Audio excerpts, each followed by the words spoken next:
I stealth camped outside North Korea. This is Jack's last video. This is Jack Pembroke's last ever video, because now he's probably in the hands. I have no idea how this was uploaded on YouTube, because this was probably taken moments before North Korean soldiers captured him. The most militarized and dangerous country in the world. All along the border, there's numerous guard towers and constant armed military surveillance. Also, mines. Jack, if you're camping outside the North Korean border, you could very well step on a Korean war mine that has been there for 50 years. Like, you might actually die. Making it near impossible to go unseen. And yes, the title is real. I'm actually going to attempt to stealth camp at the North Korean border. What the heck? I think this is an actual military bunker. Kim Jong-un. This is so scary to do. I think anything where you're trespassing in a foreign country is terrifying. Can I say that? Not even the fact that it's North Korea. Like, trespass, like, he does a lot of videos where he's like stealth camping in Alcatraz and all this other place, and that's like, you know, scary because you're not supposed to be there, but you're in the US, so like, worst case, you know, they fine you, you get a slap on the wrists, and you know, you fucking go about your day. Here, even if he's in South Korea, like, you could fucking get in so much trouble for like trying to get close to the border. And our journey begins in South Korea.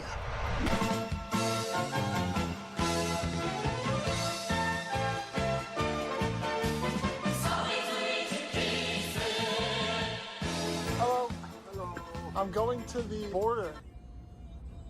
Border? You're telling the random South Korean Uber driver or taxi guy, I'm going to be running into North Korea today. Any tips? Do you think I should bring anything with me? I don't know how long the journey's going to be. Is it scary?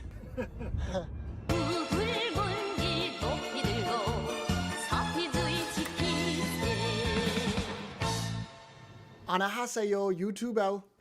Pretty sure that means hello YouTube in Korean. Before I go to bed, there's a few things I haven't told you guys. Tomorrow morning, we are going to the North Korea border. More specifically, I feel like he's got to be, before he actually says where he's going, there's no shot he's going to like the demilitarized zone. Or, you know what I mean? Like, or whatever it's called. That area, no, it's not demilitarized. Where is that what it's called? Where they just stand there, the soldiers, and they just watch each other on both sides. They never speak to each other, but they just stare at each other, and they've done that at the fucking 39th parallel or whatever it is. Yeah, the DMZ, it is the demilitarized zone. For like years. 38th parallel, not 39th. There's no way he's going there because there's so many people there. I feel like he's going to be going to some random fence that's just like posted up along the border. Demilitarized. I'm going to say this, and this is going to sound stupid. I think it's hard to escape North Korea. I feel like it's probably not that hard to get into it. Do you agree? If I was in South Korea, which I've never been, so this is literally me just saying this off of, you know, pure Jobart ego speculation, I feel like it's probably as simple as just running across. Like, I don't think they would stop me. North Korea would accept. Oh, do you think they would shoot you? What if I had like a body pillow of Kim Jong-un with like hard eyes, and I was like, I love Kim Jong-un, please. And then I run in. Like, are they shooting me? Especially if I come, bro, like I would enter like here. If this is my strategy if I ever had to invade North Korea. Okay, that's not even screaming in Korean. That's just a Korean man screaming. Hot Korean woman has her eye on you. What rabbit hole have I gone down? Hot North Korean woman has her eye on you. Why was this posted 16 years ago? What the fuck? All right, we're giving up on that. The further I got, the more I sensed that I definitely wasn't supposed to be there. There's an old barbed wire fence right here, and it looks like I could get through it. This looks like the top.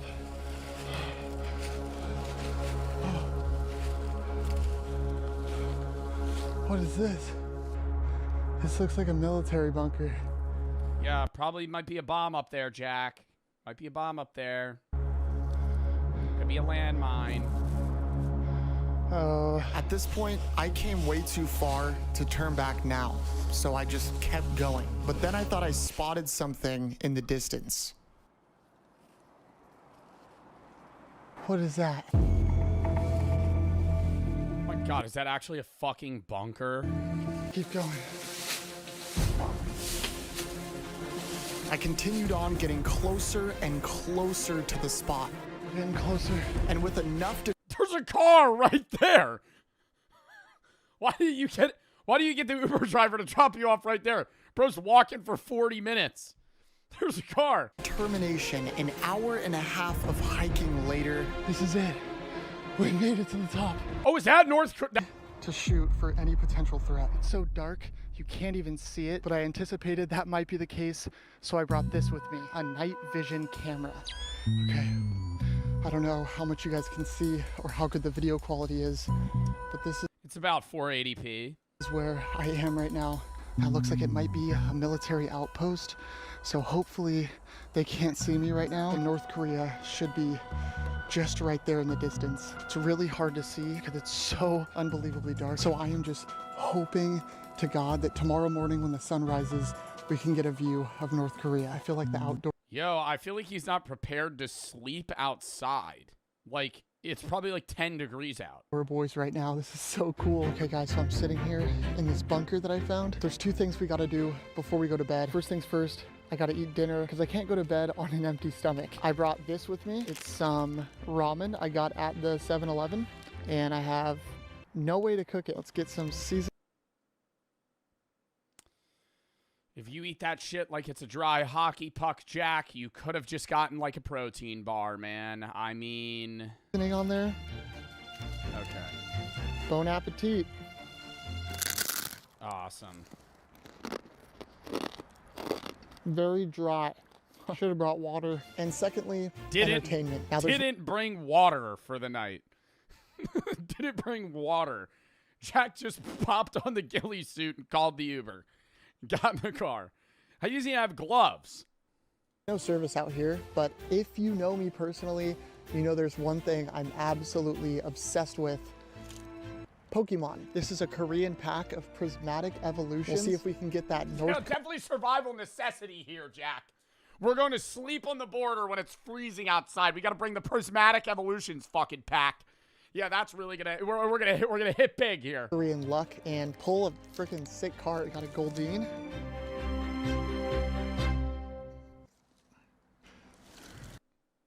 Groudon. That's one of my favorite Pokemon. That's probably worth like 5 cents, but that's a cool card. Oh, okay, that's pretty sick. We got a Groudon Holo. I know I'm a nerd. It's okay. I guess there's only one more thing left to do. Get ready for bed.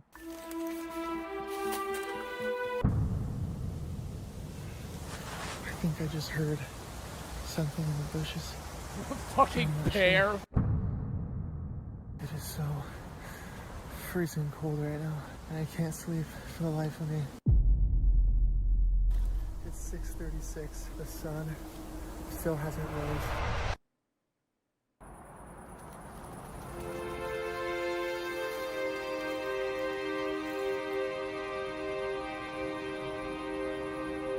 I love these vlog clips, but Jack had to wake up, set up the camera, press record, lay back down, put the ghillie suit back over his head, and then fake wake up again. Like, every vlog, they have, like, any scene where they're walking towards the camera, they walk where it is, set it up, walk back, and then do it again.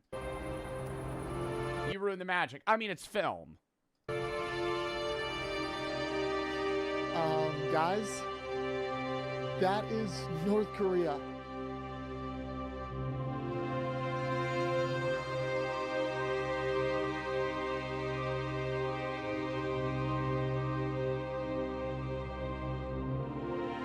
That's actually it. Look at that.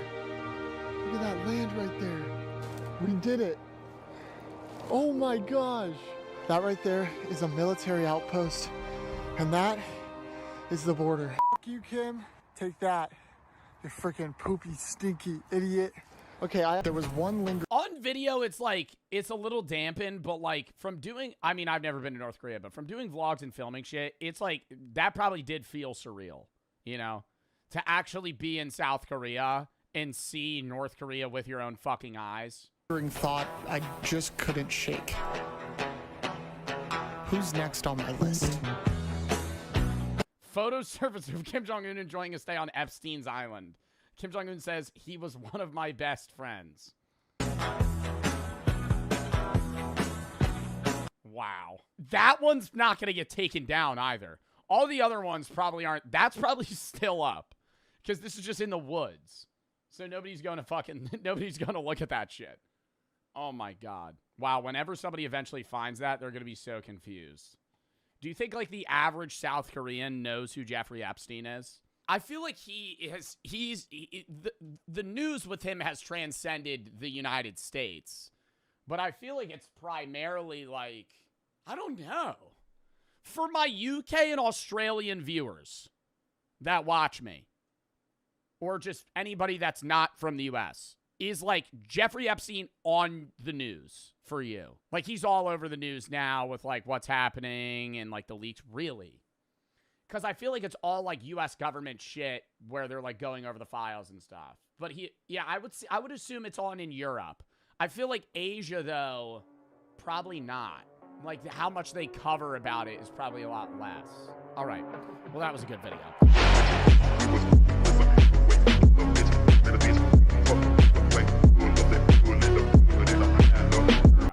Championship here in 2018, it had some great players come through, but no. 7,000 what they've been able to do in football, like, we're definitely trying to get. You're sitting in class and Channing Tatum sitting next to you. He's like, yo, you know where I could get some meth? What?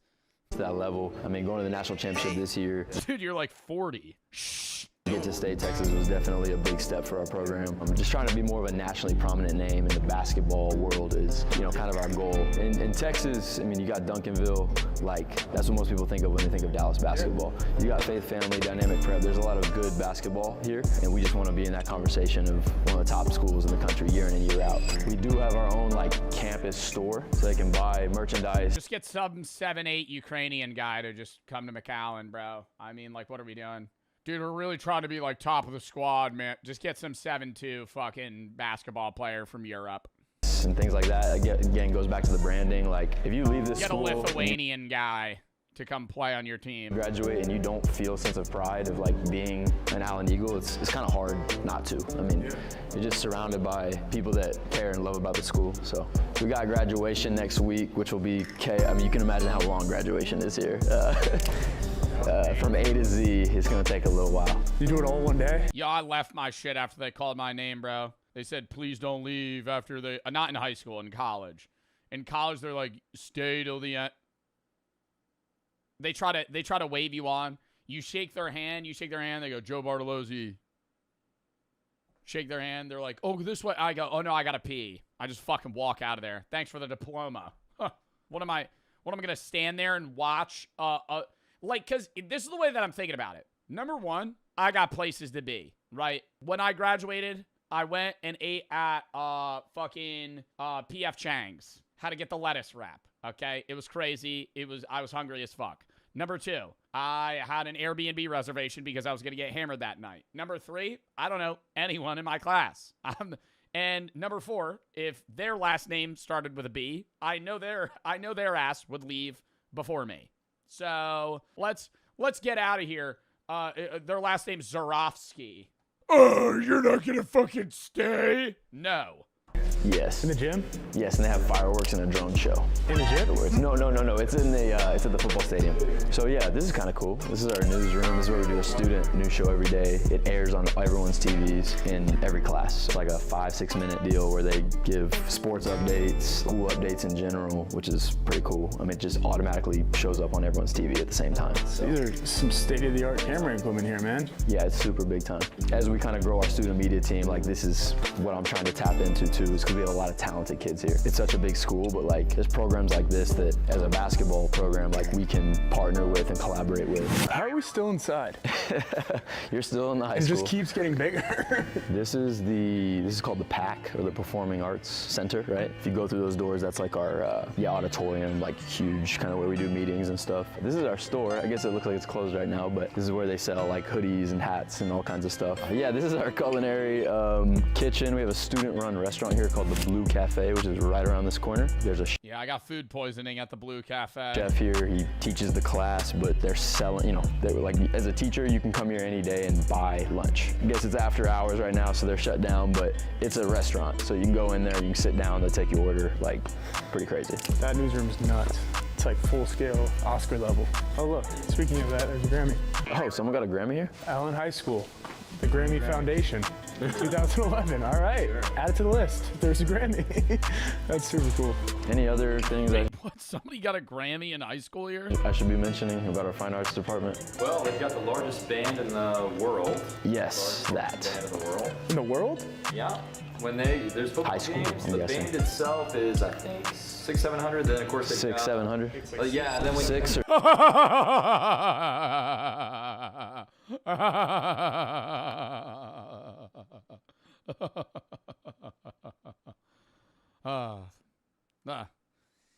that was a good one. 700 students on the fucking band team, bro. They probably got 100 people playing the triangle.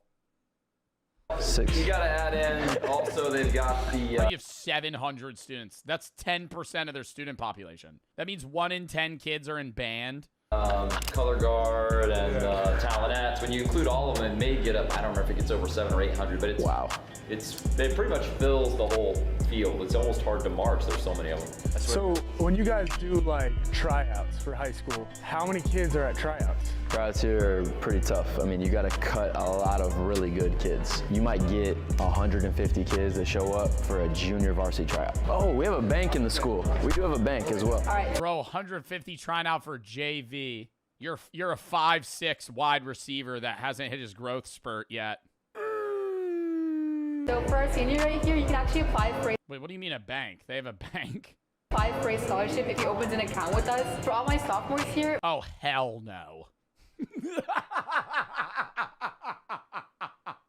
You can get a scholarship, potential scholarship by open a bank account. Oh, fuck off. so for our senior right here, you can actually apply for a scholarship if he opens an account with us. For all my sophomores here, we actually have paper grades, so I'm sure you guys have good grades, right? Paper grades? Yeah, paper grades. Basically, for every A you make on your report card, we can give you $25, and for every B you make, we can give you $5. Can I open a bank? It's now sounding a little bit more enticing. Every A grade you get $25 per semester.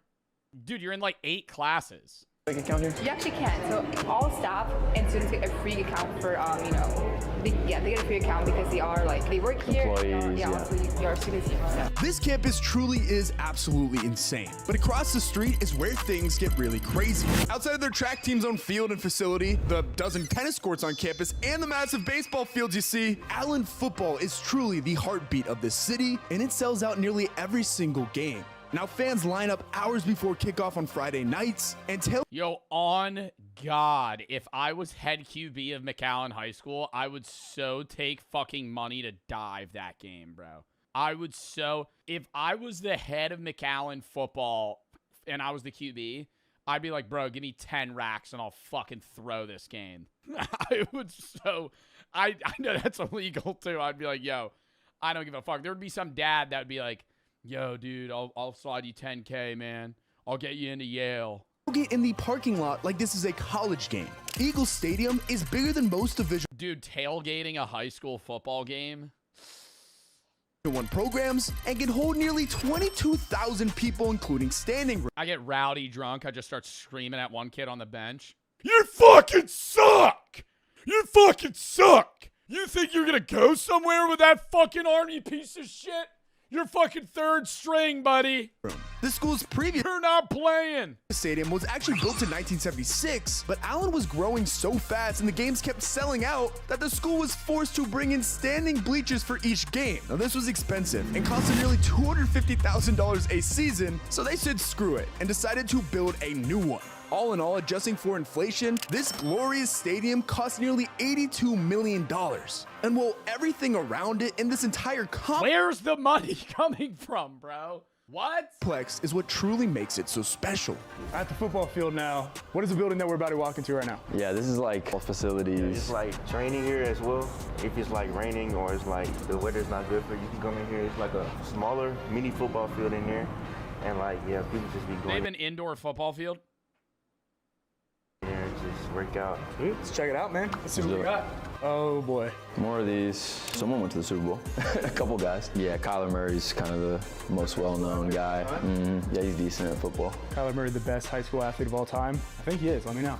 So indoor, you can tell it's kind of got that like 90s vibe almost. Oh, it's gritty You know what in I mean? here. Isn't it? Pads are shaking in here.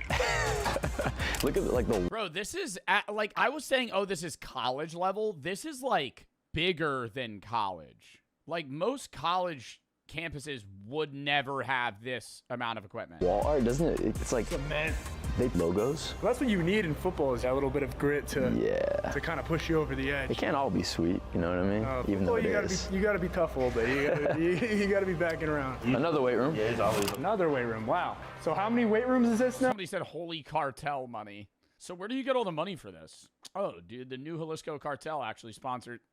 I'd be like, Dude, I think we have 4, and there's another one underneath the stadium, which is like 3 times this size. Underneath here? Underneath the stadium, over there. By 3 times. That's crazy. I mean, bro, some of those cartels actually have so much money that they probably could fund like 10 of these. Yeah. That's nuts. Billions of dollars. Yeah. We lift a lot of weights. See if we can go down here. Dude, what in the world? This is Most protected school. Also a little scary. Imagine a cartel funded this high school and you're and the leader of the cartel's just in the stands. State finals. You throw an interception. You get sad, you look to your right, you just get handed a note. You don't want to read the note.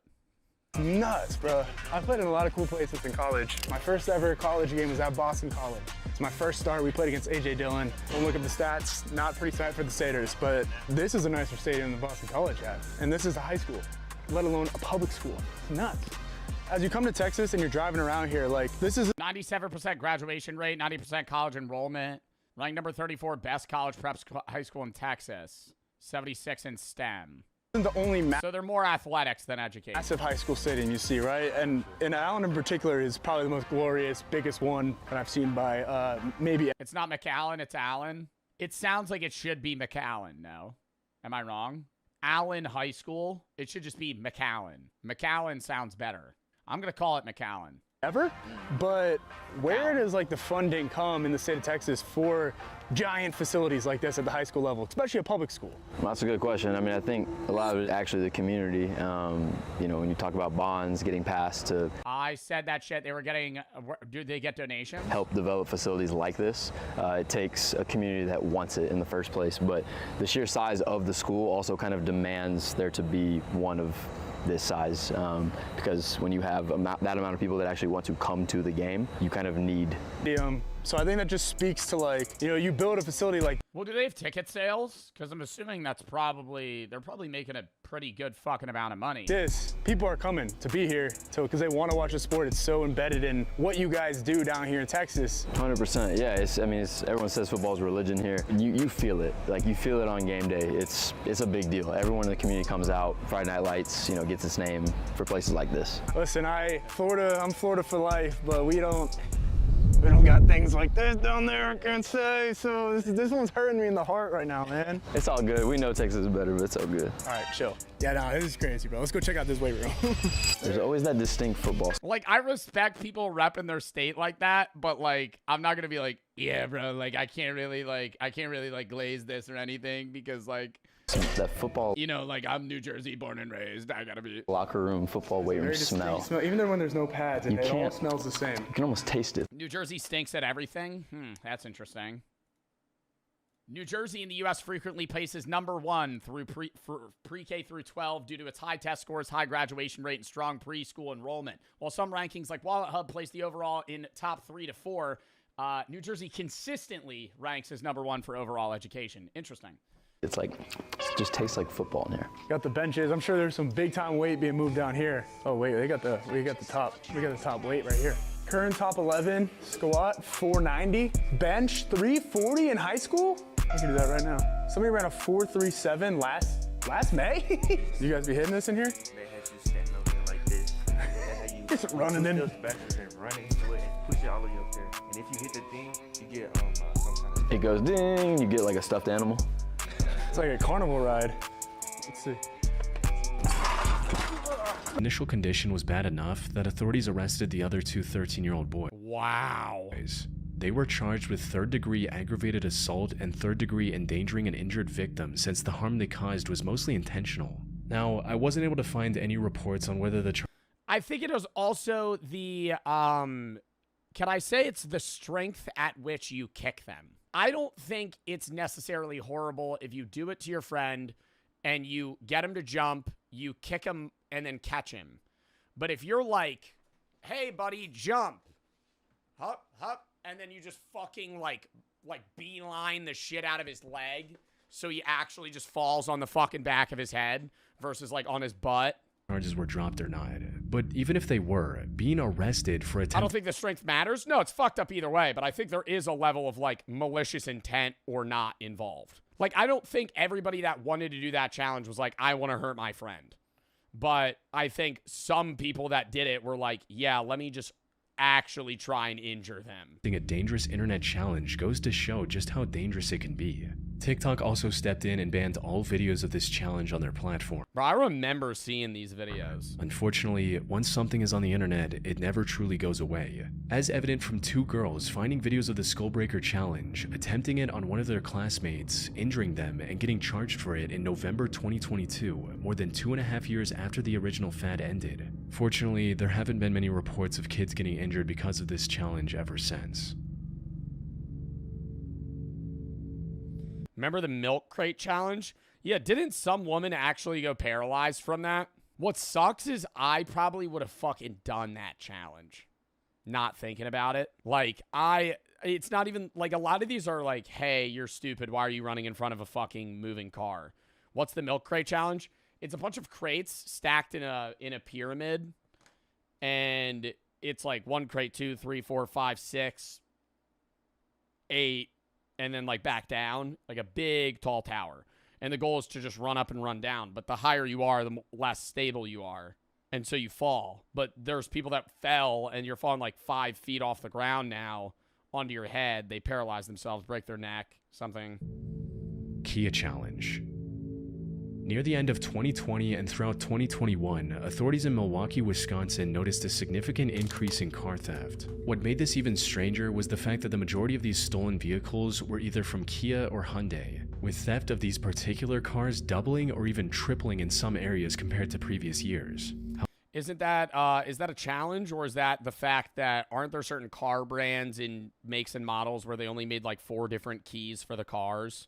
And so if you just owned a Kia key, you could just break into fucking other people's Kias. However, before investigators could determine the cause of this surge, the situation spiraled beyond their control in ways they could have never expected. Put simply, stealing Kia and Hyundai cars became an internet trend called the Kia Challenge. It began on July 12, 2022. Oh no, they're full stealing this car. This ain't no just, oh, I have a key that matches. When a video captioned Kia Boys went viral for demonstrating just how easy it was to steal Kia and Hyundai cars manufactured between 2011 and 2021. All a thief needed was a screwdriver and any regular USB cable, since the connector just so happened to be the perfect size and shape to jumpstart the vehicle. This was a major hardware-level security flaw. Wow. In dozens of car models, and there was no permanent way to fix the problem either. Now, the original Kia Boys video was eventually taken down by TikTok, but the information was already out there and it already sparked the Kia challenge. Teenagers across the US started. What, so you just break off the top, you break off the ignition, and then there's a little nub that sticks out and you just turn it and the car starts. Breaking into Kias and Hyundais and posting their That is absurdly easy. stunts on social media to participate in the challenge. While the stolen cars caused a massive financial burden for hundreds of innocent residents, the real danger of the Kia challenge came from what many of the thieves did once they had taken control of the vehicles. Since many Crashed into a fucking tree, totaled the car. of them had no intention of actually profiting off the stolen cars and were only doing it for the internet, they began taking the cars for reckless joyrides around town, putting their lives and the lives of everyone else on the road in extreme danger. One of these joyrides led to a police chase, which eventually ended with the out-of-control car slamming into the concrete barrier and the teenagers who stole the car trying to flee on foot. The most Bro has their bag. You're gonna flee on foot down a highway. Down a highway. Don't worry, bro. You're on Route 33. You'll find the next exit in 5 miles. flee on foot.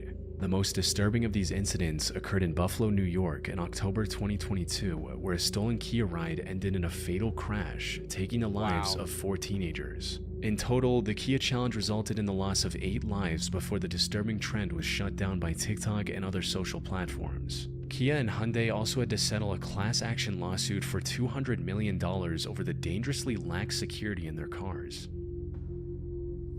Bro, I feel like that would warrant like a level of recall where you go to a mechanic and Kia has to pay for your car to get fixed, where they like change something out. Because are you still able to just do that to those cars? Car surfing. Oh, they did do that. Okay, that makes sense. Where you could just bring your car in and they have to fix it for free. Not the mechanic shop. The mechanic shop would invoice Kia and Kia would pay it. Surfing or riding on the outside of a car as if it were a surfboard has existed as a trend long before modern social media was even a thing. It started gaining popularity in the early 1990s, compelling teenagers and young adults to speed down the highway while precariously balancing themselves on top. Today, most modern cars don't have much to hang on to on the outside to improve aerodynamics, which makes this already high-risk activity even more deadly. It only takes one small slip for even the most daring car surfer to fall into the road. Something that's evident from a 2008 CDC report, which yeah, him spread eagle holding the outsides of the car, like if they whip a turn, you just fucking fly off. Like you don't have the grip strength for that. revealed that 58 people lost their lives while engaging in car surfing, and 41 others were severely injured since 1990. Unfortunately, the rise of social media and the desire to go viral with outrageous stunts have only driven that number higher ever since. Most recently, in May 2023, a 16-year-old boy tragically lost his life while car surfing out the back window of a... In 2023? Bro, I don't think I've heard of people car surfing. I feel like that's not even...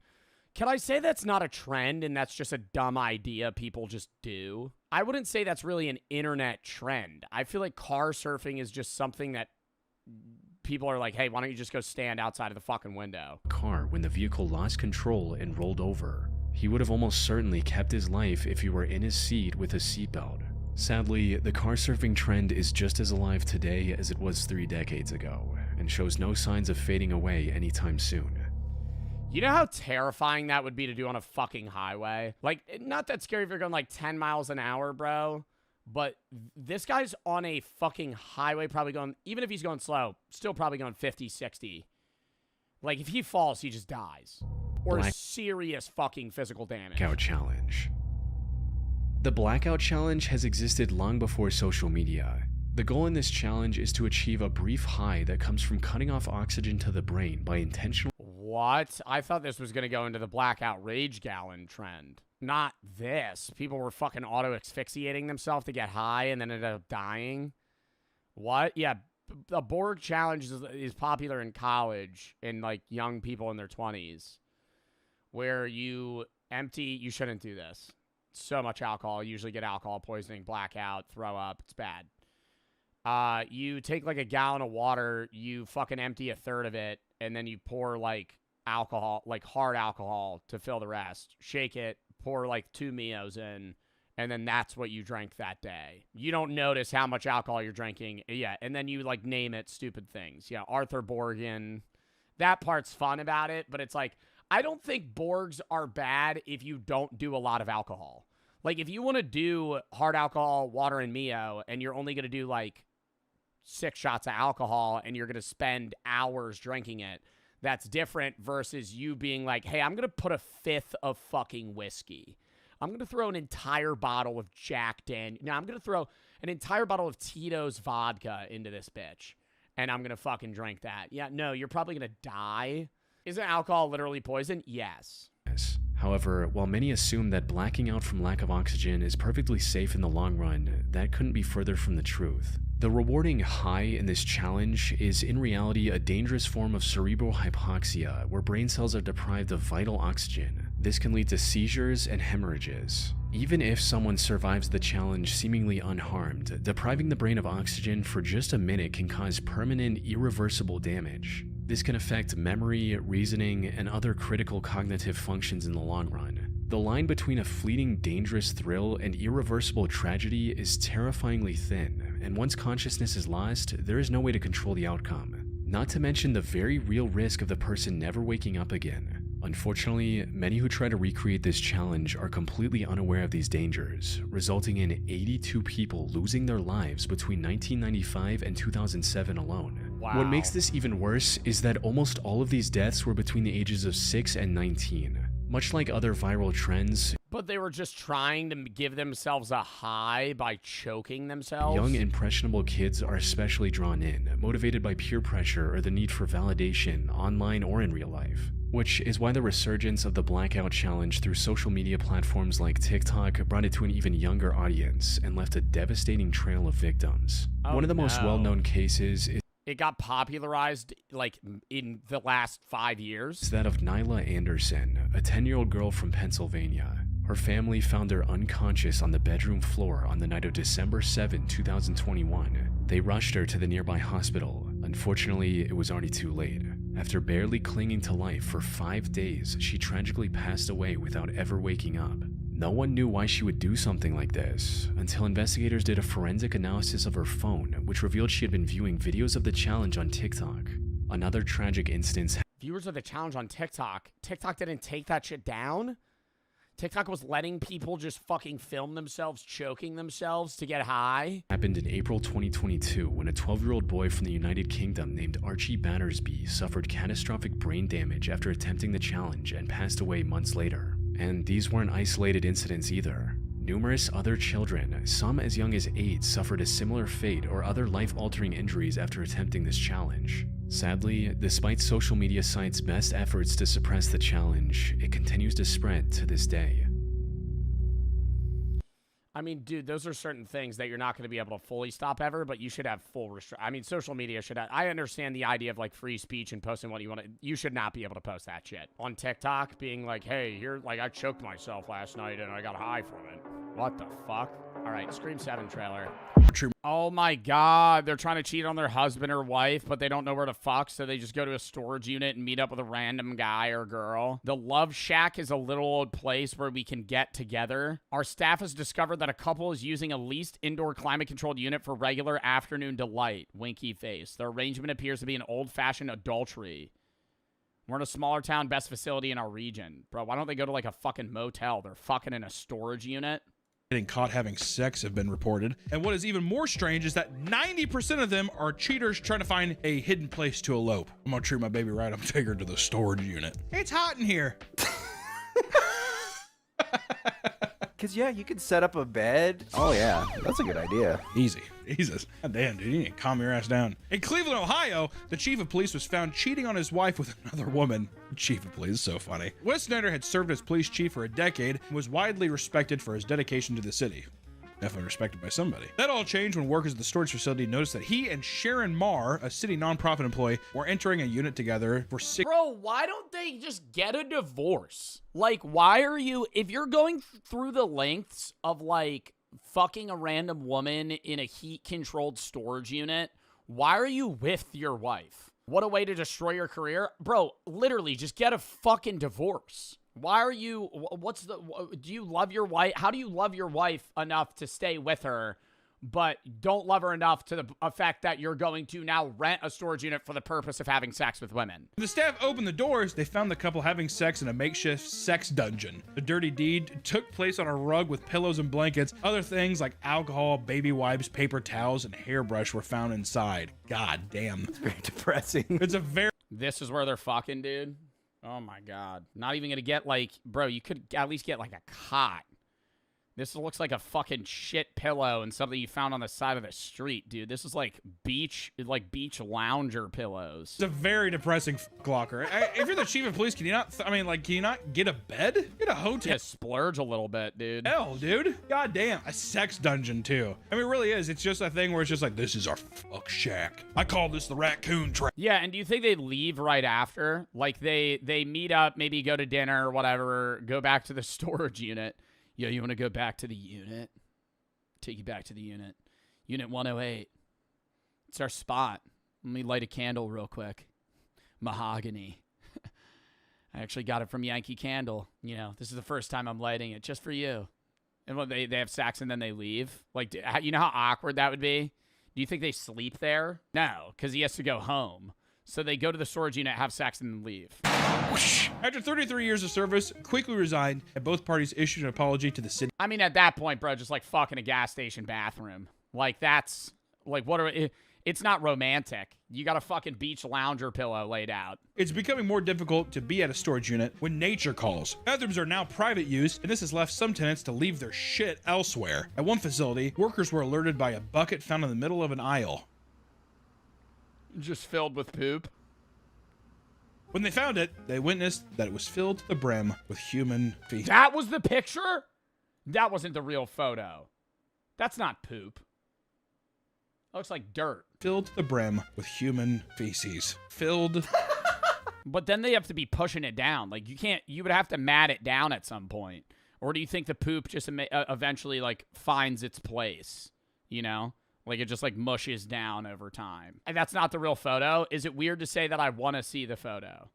An entire 5-gallon bucket full of poop? And it is believed that the person shit there on purpose. They're making a statement, dude. At an outdoor facility, a property manager hopped on his golf cart to patrol the grounds when he found a t-shirt discarded outside a unit. He reached down and tossed the shirt into the back of his cart, only to be hit by a spray of cold diarrhea. What? Wait, what? Only to be hit by a spray of cold diarrhea. What? What do you mean hit by a cold spray of diarrhea? Like it smelled like it was diarrhea? Like it was covered in, like, poop? Someone had used the shirt as toilet paper and covered it in feces. So everyone that's watching... And he picked it up and didn't notice until he got back in the golf cart? It would immediately reek. This video's clicked off, right? Yeah, at this point. They're gone. I'm talking to no one now. Online, multiple people have come together to tell their stories of how people will simply poop in trash cans or next to fire hydrants, like a dog. Another manager complained to having to deal with a serial pooper who stalked the grounds at night and pooped on buildings and the streets. Goddamn serial shitter's back. You think he, like, shows up there, like, the sheriff's, like, looking at it? What is it? He's just like, I know who that's from. It curves to the left. I recognize the poop swirl. There's corn in there. It's one of his favorite foods. He always has the it's always a darker hue. A little closer to black than brown. Either he has a colon disease or some sort of disorder, or he's just a big fan of hearty, fibrous fruits, like blueberries. Because tenants are regularly found passed out or injured near their units. The owner of a storage facility was alerted to a specific unit after smelling smoke in the hallway. Smoked himself out. When they opened the door, they found the owner on the ground unconscious and a jerry-rigged kitchen cooking food. Got a big old, like, pork chop in there. He had a full-blown smoker in his storage unit. He just gassed himself out of the storage unit. Nothing I love more than cooking a pork chop in my storage unit. The renter had set up a hibachi grill. What? He was practicing? The renter had set up a hibachi grill and covered himself in the grill with a blanket to mask the smell, but asphyxiated himself with the smoke and fumes. What a dipshit. He's doing that thing. He's like, dude, I'm doing that onion ring volcano. He's like, that's awesome. Just blacks out immediately. A similar situation occurred during what the owners referred to as a dead body walk, when one of them discovered a customer passed out drunk in the middle of the aisle. The owner was drawn to the man when he found a... Why are we renting storage units to people that are doing this? I feel like you would get the vibe that that's the type of guy to fall asleep in a storage unit just drunk. Like, somebody shows up, yeah, I need a unit, man. He's, like, already hammered. I'd be like, no. Long extension cord that spanned nearly the entire building. When he found the drunk, he passed out with a beer in one hand and the other down his pants. In front of him sat a TV and a VCR that was playing pornography. What a king. Wait, so he was fucking jerking himself off with the He bottle? brought an extension cord over, he was plugged it in, he was beating his dick off, getting drunk. He's like, ugh. How do you wake, even if no one found him, how do you wake up from that? Yeah. What am I doing? Why do I keep doing this? The VHS has popped out because it, like, you know, it stops, it rewinds, and it pops out. And he's sitting there, he's like, pushes back in, round 2. Takes his onions. Covers himself in a blanket. The police were called, and the sound of out again, just asphyxiation. sirens woke the man up, giving him just enough time to hide to one of the empty units. He had previously been given keys to all the vacant units in the facility after helping the manager move some things. What? Oh, now Why was he given keys to empty units? Because he helped them clean? She would pay him something for doing so? So she just let him have access to the fucking units? Why would you ever do that with a random guy? the facility after helping the manager move some things. What? Oh, now he's the key master too. You helped me move a box, so here's every key to every unit. The same man had been seen just a few days earlier naked and unconscious in front of a different unit, but no action was taken. Damn, dude. That's a minotaur. That's a labyrinth I would not want to walk into. Can you imagine like sitting there and you grab your stuff? I'd be scared. I don't know. I'd run away probably. If I saw a naked passed out guy, yeah. Well, I'd probably call 911 because like, hey, there's a dead naked guy. After the police left, he emerged from the hiding and confronted the owner for calling them, only to be kicked off the property for living inside the unit. I like how he had the audacity to be like, dude, really? Or you're gonna call the cops? Cool, man. I thought we were cool. He has like a giant keyring. Does this mean nothing to you? I'm never helping move your Hot Wheels again. Does this mean nothing to you? You remember when I helped you wipe down that one unit that was like full of poop? Definitely not me, by the way. Definitely not me. That I know the unit was like broken into and everything. Definitely not me. I helped you, and then you gave me the keys, and so like I get a little drunk, put a VHS tape in, and you know like drink Modelo's and maybe have a rhino pill or two. I mean, it's my unit. Is this not my property? At least for the small amount of time that I own it. I have the keys for these other units. I would say it's my humble abode. I could even maybe have squatters' rights for all I know. Man. Hot Wheels, Matchbox cars, not doing it, dude. NASCAR, I'm not doing none of it. Not moving the cars anymore, man. Another unit, a tenant was evicted after the manager discovered bloody handprints and smears stretching from the front to the back of the unit. According to the manager, the space was packed to the ceiling, forcing the tenant to climb over her belongings to reach items in the back. In the process, she would cut her wrist and body on exposed roofing and metal walls, leaving streaks of blood behind. You're just getting fucking tetanus. Rusty wires and ceiling shit that's just falling around, dude. Oh my god. Storage unit full to the brim, no walking space. You're just climbing over stuff, just cutting yourself with like old antiques. Crawled out. That's I completely understand though. Am I gonna take everything out? Just crawl over it. Yeah, I got cut up a bit, but I'll be okay. I wonder what if she died in there? It's like a saw trap trying to get to your Furbies in the back. Back in 2008, an obese 60-year-old woman. Why are you looking at me? Back in 2008, an obese 60-year-old woman came into the front office to pay her bill when she tripped and had the front door pin her to the floor. What does that even mean? How did it pin her to the floor? I'm guessing she like tripped and the door broke and then. Staff rushed over to help her up. She was screaming and hollering in pain. The general manager was the first to reach her, freeing her leg from the door. Once free, she was dragged further into the lobby and rolled onto her back like a manatee. She tried to get up on her own, but she was so large that her gut prevented her from sitting up. Preach. Staff described her situation as rolling around on her back like a turtle and could not get up. That's a quote. They couldn't fucking like pick her up by her arms and hoist her up. She was just permanently stuck on the ground.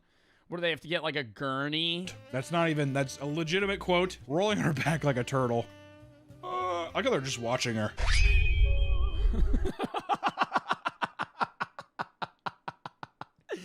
Like she's rolling back and forth, bro, like helpless.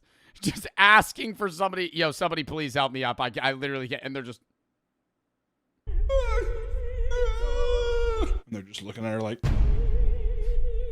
let's just wait for her to die. Eventually, the manager pulled her up off the ground, and staff were checking her over to make sure that she was all right when they noticed that she had pissed herself during the fall and soiled her pink sweatpants. Oh my god. You fell down, you got pinned, I'm gonna piss myself. All right? That's not even an act of rebellion, that's just the facts. After she was deemed okay, she paid her rent, but moved out about a month later. Because why? How embarrassing is that? Yeah, I'm gonna be fucking. Yeah, I mean, that would suck, man. It's funny that, like, you know, the situation unfolded in the way that it did, but being the person that, you know, basically falls over, the storage unit falls on your leg and you piss yourself and then you can't get up. It's like, Now you're going to feel like you're being judged the entire time you're there. There are numerous bizarre and horrific renter crimes. Tenants and managers don't always see eye to eye, but that doesn't mean they can't get along. Eric Adams worked at the 1 in 5 mini storage near Portland, Oregon for 15 years and was liked by most of the tenants. After about 5 days without hearing from Eric, a friend drove to check on him. He opened his storage unit and found Eric dead on the floor.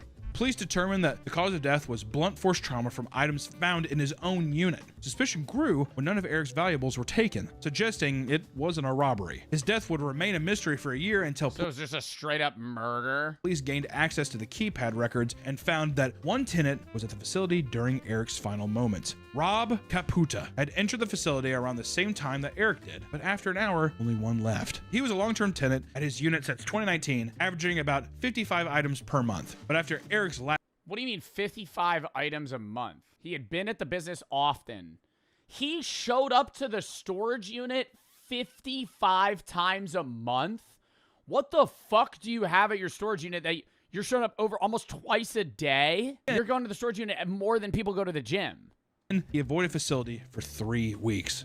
See, now he would have had to keep coming back around. That makes him seem sketchy. You're going there every day. You're a fucking regular at the old storage unit. You know people by name, and then you just disappear. Not good, Rob. Suspicious activity, Robert. Rob was eventually arrested after DNA was found on Eric's body and was sentenced to 3.5 years in jail. That seems short. In court, seems very short. It was revealed that Rob killed Eric after someone ran over his dog at the storage facility, and he blamed Eric for its death. He fucking John Wicked him. He doesn't know if it's Eric. He's just like, you have to die. You got 3.5 years for first-degree murder? He ran over my dog. Well, no, he didn't run over your dog. Your dog just got ran over. Another man in North Carolina was locked in his unit for days without food or water by his girlfriend. Women, man. That's also unsafe. I feel like storage units should kind of be like refrigerators in that, like, you should be able to get out regardless. Or like aren't most car trunks like built in with hatches to where you're able to escape even if you're stuck inside? Like that's scary that you could lock yourself in a storage unit and not be able to get out. Well, you couldn't lock yourself in. Somebody could lock you in. In 2024, police responded to a call at the Cooper storage compound from a man who claimed that he was locked. But how would they have a safety mechanism for that? Because the latch is always, the security lock's always on the outside. There would have to be like a side door that's just a one-way. Inside his girlfriend's storage unit. When they opened the door, they found Gary Oxidine, weak and emaciated, on the floor. He had been surviving in the unit for days with no supplies until they found his phone in complete darkness and called for help. It took him 4 days to find. Yeah, that is a little crazy. It took him 4 days to find his phone. Previously accused his girlfriend of locking him in a storage unit for days and now saying the charges were a mistake. Days with no supplies. What do you mean saying the charges are a mistake? Until they found his phone in complete darkness and called for help. It took him 4 days to find what? I wonder if on the last day he's just like, I really should look for my phone, actually. I'm not gonna die here. After his rescue, his girlfriend, Robin Deaton, was arrested and charged with attempting murder and kidnapping. However, after the charges went public, Gary spoke to the media and claimed that the accusations were bogus. He said he had simply fallen asleep in the unit and his girlfriend had locked it without realizing he was inside. How do you, you're the significant other and you showed up to the unit together? What? That'd be like me and Brooke going to a storage unit. I fall asleep, and she locks me inside. And she's like, I don't know where Joe went. I didn't see him. What? How do you not notice it's a storage unit, not a fucking mansion? This was in complete contrast to what he said in the 911 call, where he claimed his girlfriend was trying to kill him. When the case went to court, the charges were dropped after Gary had admitted to lying, and the couple was able to walk free. I'm telling you, that is some diabolical. That is some crazy relationship shit. I don't understand how I understand he drops the charges because he doesn't want her to get in trouble, but like, how do you even argue that she didn't mean to do that? If you think padlocks are going to keep your stuff safe, then you're mistaken, because break-ins happen all the time at storage facilities. A traveling nurse in Colorado had... I mean, yeah, it's fucking sheet metal holding your stuff in place. They could just fucking break through it. $80,000 worth of stuff stolen over an 8-day period from Extra Space Storage. Or just bring a fucking, what is it called, a bolt cutter. She lost furniture, medical equipment, family heirlooms, and even her engagement ring. Police respond. Why do you have your engagement ring in a storage locker? I'm gonna have it. I feel bad that she had her shit stolen. Why the fuck do you have your engagement ring in a storage unit? Why is that not in your room? Went into the break-ins and added her case to the long list of 55 previous incidents reported at the facility that year. Since the incidents were reported, no other break-ins have occurred as the facility upgraded security. Oh, did you? With what money? $80,000 worth of stuff is what I think. That's what I'd be suspicious of too. The people that work there, they see you bringing in stuff. What is this? Oh, just like my grandpa's baseball card collection. I mean, look at the guy. He's got, dude, just my grandpa's like Pokemon collection. He just has like, dude, it's a bunch of these cards just in this like wooden box. They're all like sealed and shit. It's like, there's this Pokemon called Charizard. I don't know, man. I'm just gonna like leave it here. I don't really want it, but you know, I don't want to throw out my grandpa's stuff. One of the victims claimed the thieves stole most of the audio equipment, including TVs, car stereos, and mixing boards. Police wonder how the criminals were able to pull off the heist because although units are indoors, have a code at the front door, and they are equipped with cameras everywhere. California appears to be a hotspot for criminal storage activity. Just a couple 100 miles south of the last break-in, Steve Bohannon and his nephew purchased an abandoned locker for $80 at auction and were excited to flip whatever was inside. They were greeted with a bunch of boxes that read, "Danger, poisonous." They didn't see that when they were fucking bidding on it. I always think that's weird that you're not even allowed to walk into the storage unit. You just have to stand outside of it and kind of like guess, and then they just bid on it. What is that, Uncle? After opening them up, they discovered that every single box... Oh, it's a closed locker? That's even crazier. You're just betting what it is off like on a whim. They discovered that every single box inside the container was filled with meth, beakers, and safety equipment. Thank God. Steve, do they get refunded by the storage? Do they get refunded by the storage like company? If you bid like fucking $500 on a storage unit and it's just all full of meth, toxic shit, I would be annoyed as fuck. I would be like, give me my money back. Because now I'm not profiting anything. Because you're not going to be able to sell it. It's all going to be closed by the police because now they're going to have to investigate who owned this, what else is in it.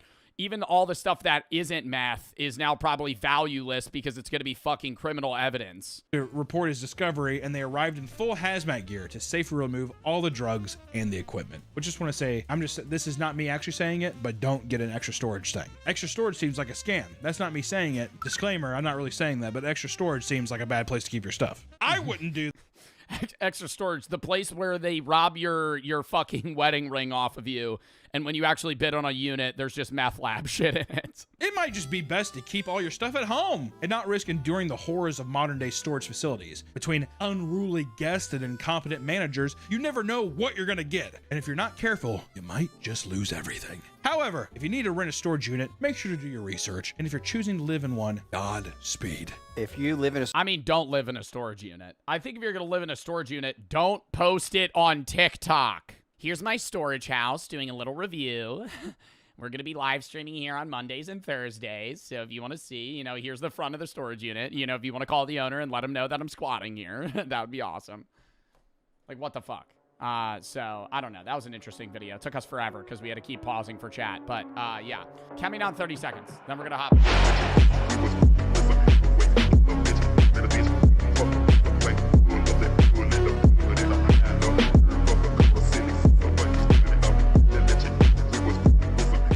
Short evil human experiments that actually happened. Visual venture video. Lock in. The CIA knew that it was breaking, you know, every moral, ethical, and legal law in the books to do these experiments. But most... Yeah, it was I feel like the big three are World War II Germany, World War II Japan, and then like 1990 to 2008 CIA did like the worst experiments on people. Stanford prison experiment. I would not say the Stanford prison experiment is on par with like the CIA literally just drugging people and seeing like the limits of the human body with like the torture program. Like, yeah, I think the Stanford prison experiment wasn't actually meant to like be that bad from the start. And it did get bad, but not to the extent of like, yeah, Nazi doctors literally like trying to like see if the brains of twins could be switched or whatever weird shit they did.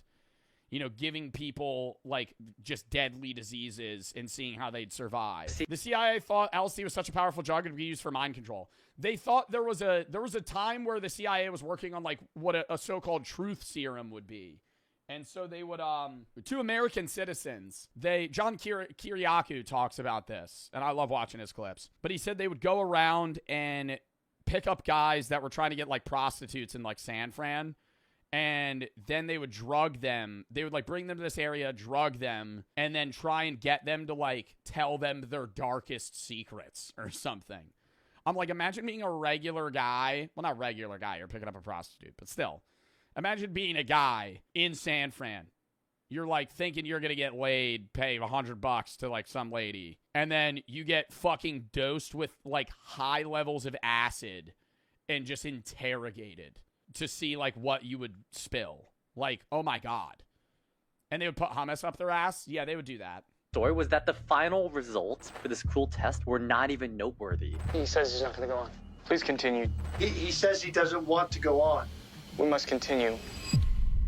Today, experiments have strict rules to protect people, but that wasn't always the case. In the past, researchers experimented on people without considering the consequences, and the damage often lasted a lifetime. In this video, we'll explore evil human experiments that— Well, and then the most fuck shit too is they do all that, and it's so fucked up, and they're doing it for research.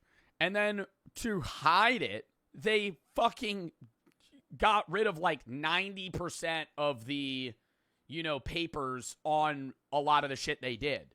So all of it was for nothing, right? I'm not saying it was justified at all, but like, you already did it. You might as well keep the information you gathered, but they destroyed it because they didn't want to get in trouble. So it's like, all right, well now we just did that for actually no reason. Actually happened, starting with the unsettling cases and ending with the most horrifying. Unit 731, well, the U.S. also bought a lot of that information from the Japanese, from what they learned. So it is the new year, guys, and I want to encourage you guys to be the best version of yourselves that you can be. And it would mean the world if you subscribe, and I promise to do my best to make the best videos I possibly can for you. I'm Visual Venture, and you are awesome. MK Ultra.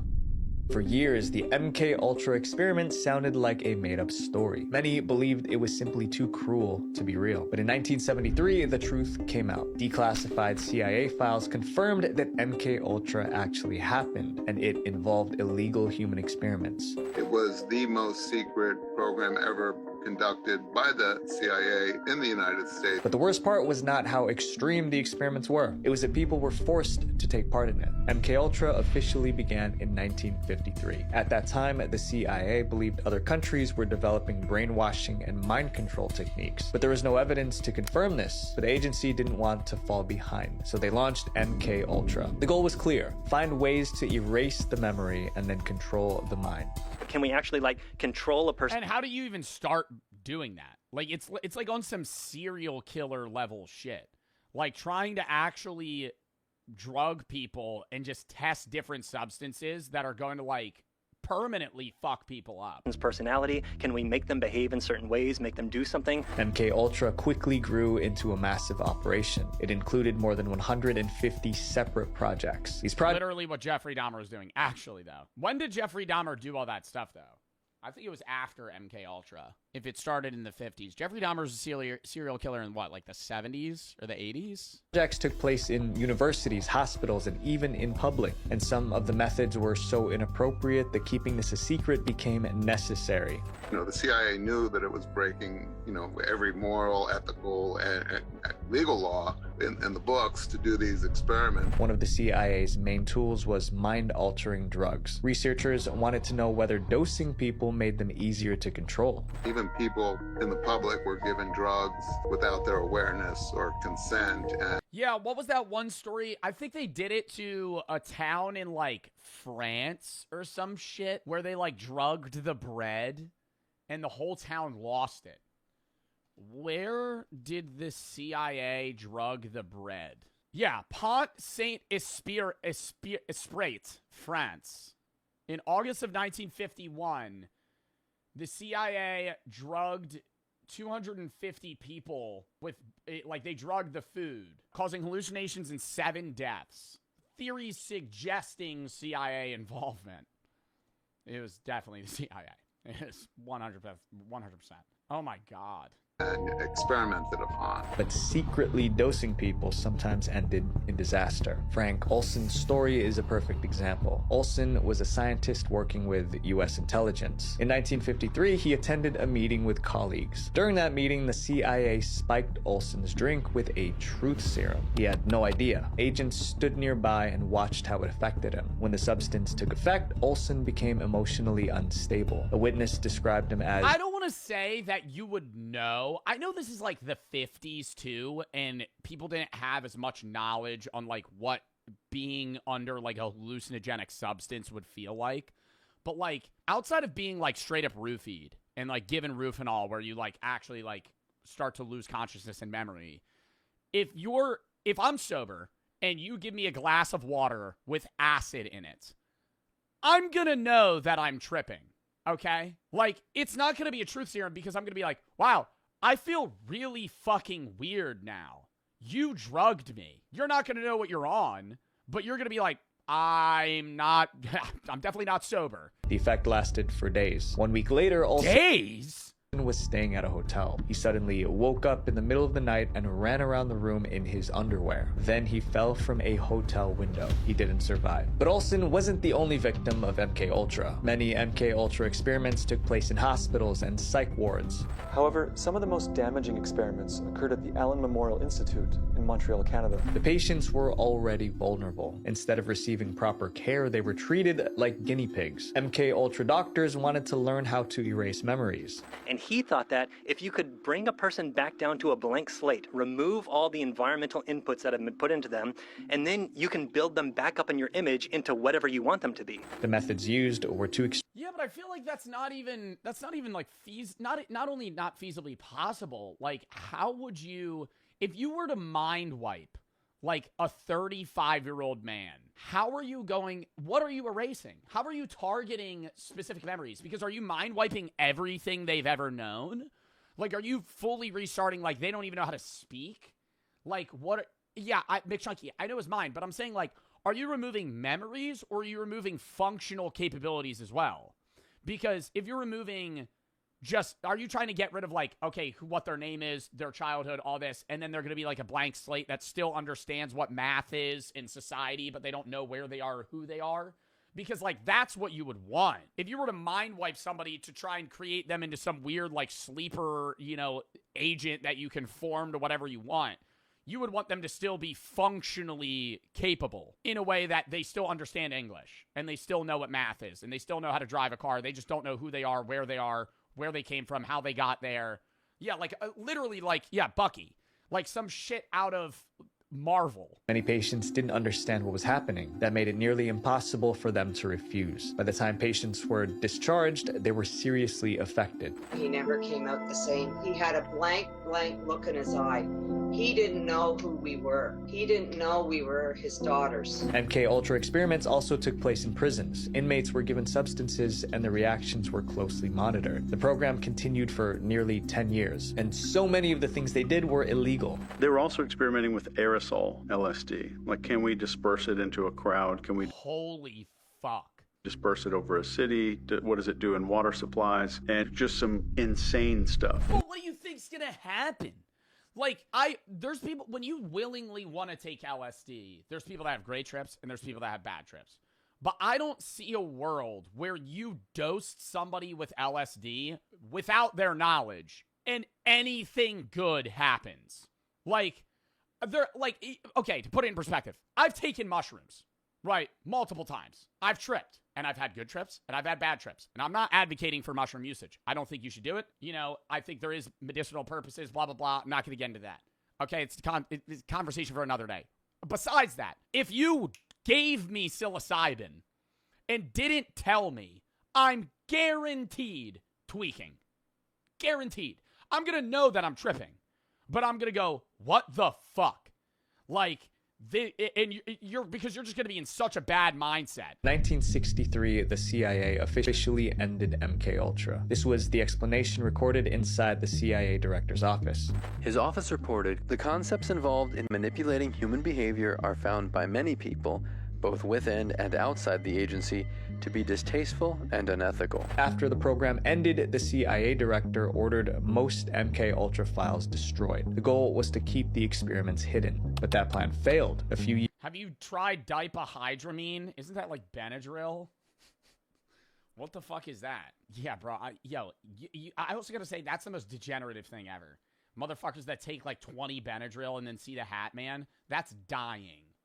That's dying. Years after it ended, Bro called it by its medical term. Have you ever taken Benadryl?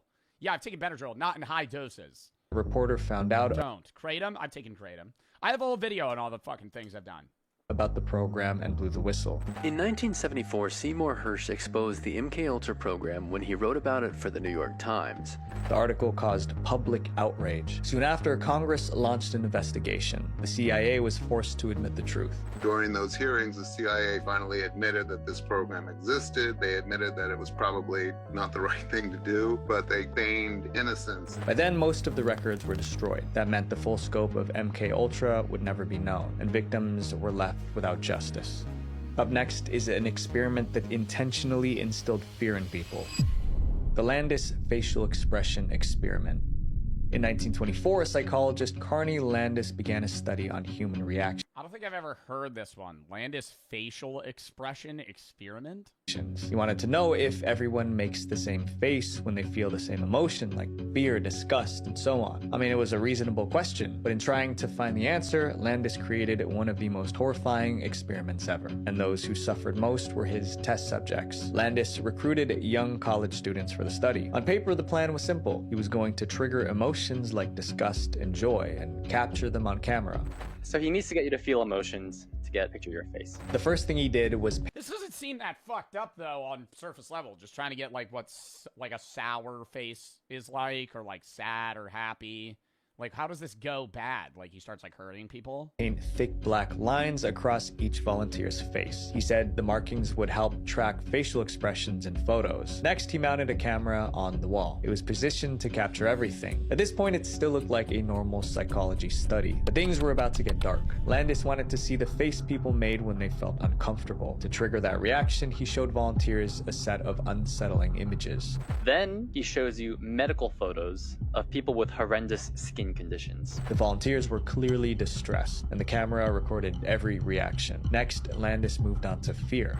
Then he goes behind a curtain and sets off a firecracker to capture on film the exact moment of your fright. He didn't just use firecrackers. Landis also fired a weapon close to the volunteers. Once again, his goal was to capture at the exact moment of their fright. Then the experiment escalated. Landis told the volunteers to close their eyes and stick their hands into a metal bucket. Inside, they felt something slimy. The bucket was full of live frogs, kicking and squirming. Landis recorded their expressions, but he wasn't finished. He instructed them to search the bottom of the bucket for an object. So after searching... Can't they just say, like, are they required to do this? I feel like at some point a volunteer would be like, no. Like, second bro fires a gun off in the room, I'm out. Through all these frogs for some time, finally, the participant found their surprise. Their hands touched a live electrical coil. An electrical shock ripped through their bodies. So the participants were also getting shocked by that time. And that time, they were facial expressions were also recorded. Still, Landis... And why are we doing this? Like, what is this bettering in science? Like, what is learning the human facial expressions gaining? Wasn't satisfied. He wanted stronger reactions. Landis brought out a small mouse. It Oh my god, and fucking kills it. was live. Then he ordered each volunteer to end the mouse. And if they didn't, he would do it for them in front of them while they watched. Almost everyone asked Landis if he was joking. They quickly realized he wasn't. Landis wanted to take a photo of their faces as they carried out the act. Many volunteers refused at first, but Landis pressured them. One by one, most of them gave in. About 1/3 refused to do it themselves, but Landis didn't let them off the hook. Landis did it himself. He made them watch. The camera clicked again and again. The experiment was over. Now it was time to assess the results. After triggering all of these emotions, Landis reviewed the photos, and he found no clear pattern. There was no typical facial expression for any emotion. Fear, disgust, and shock looked different from person to person. In fact, You had to fucking kill a mouse in front of people and electrocute them and shoot a gun near them to figure that one out? I mean, this guy's an idiot. This guy's... I could have told you that. I could have told you that from just watching people on a day-to-day basis. Yeah, what smiling looks like for some people is different for others. Smiling was the most common reaction, even during unpleasant experiences. When Landis published his findings, many people criticized how the volunteers were treated. The part involving the mouse caused the most outrage. That's why today, the Landis facial expression experiment is remembered for its cruelty, not its science. Up next is an experiment that had lasting consequences on a child. The Little Albert experiment. Fear is a survival tool. I'm shocked at how I haven't heard of, like, I heard of the first one, that was it. It warns us when danger is near. Like, he's going through some fucking niche experiments I've never heard of. The Little Albert experiment. Little Albert.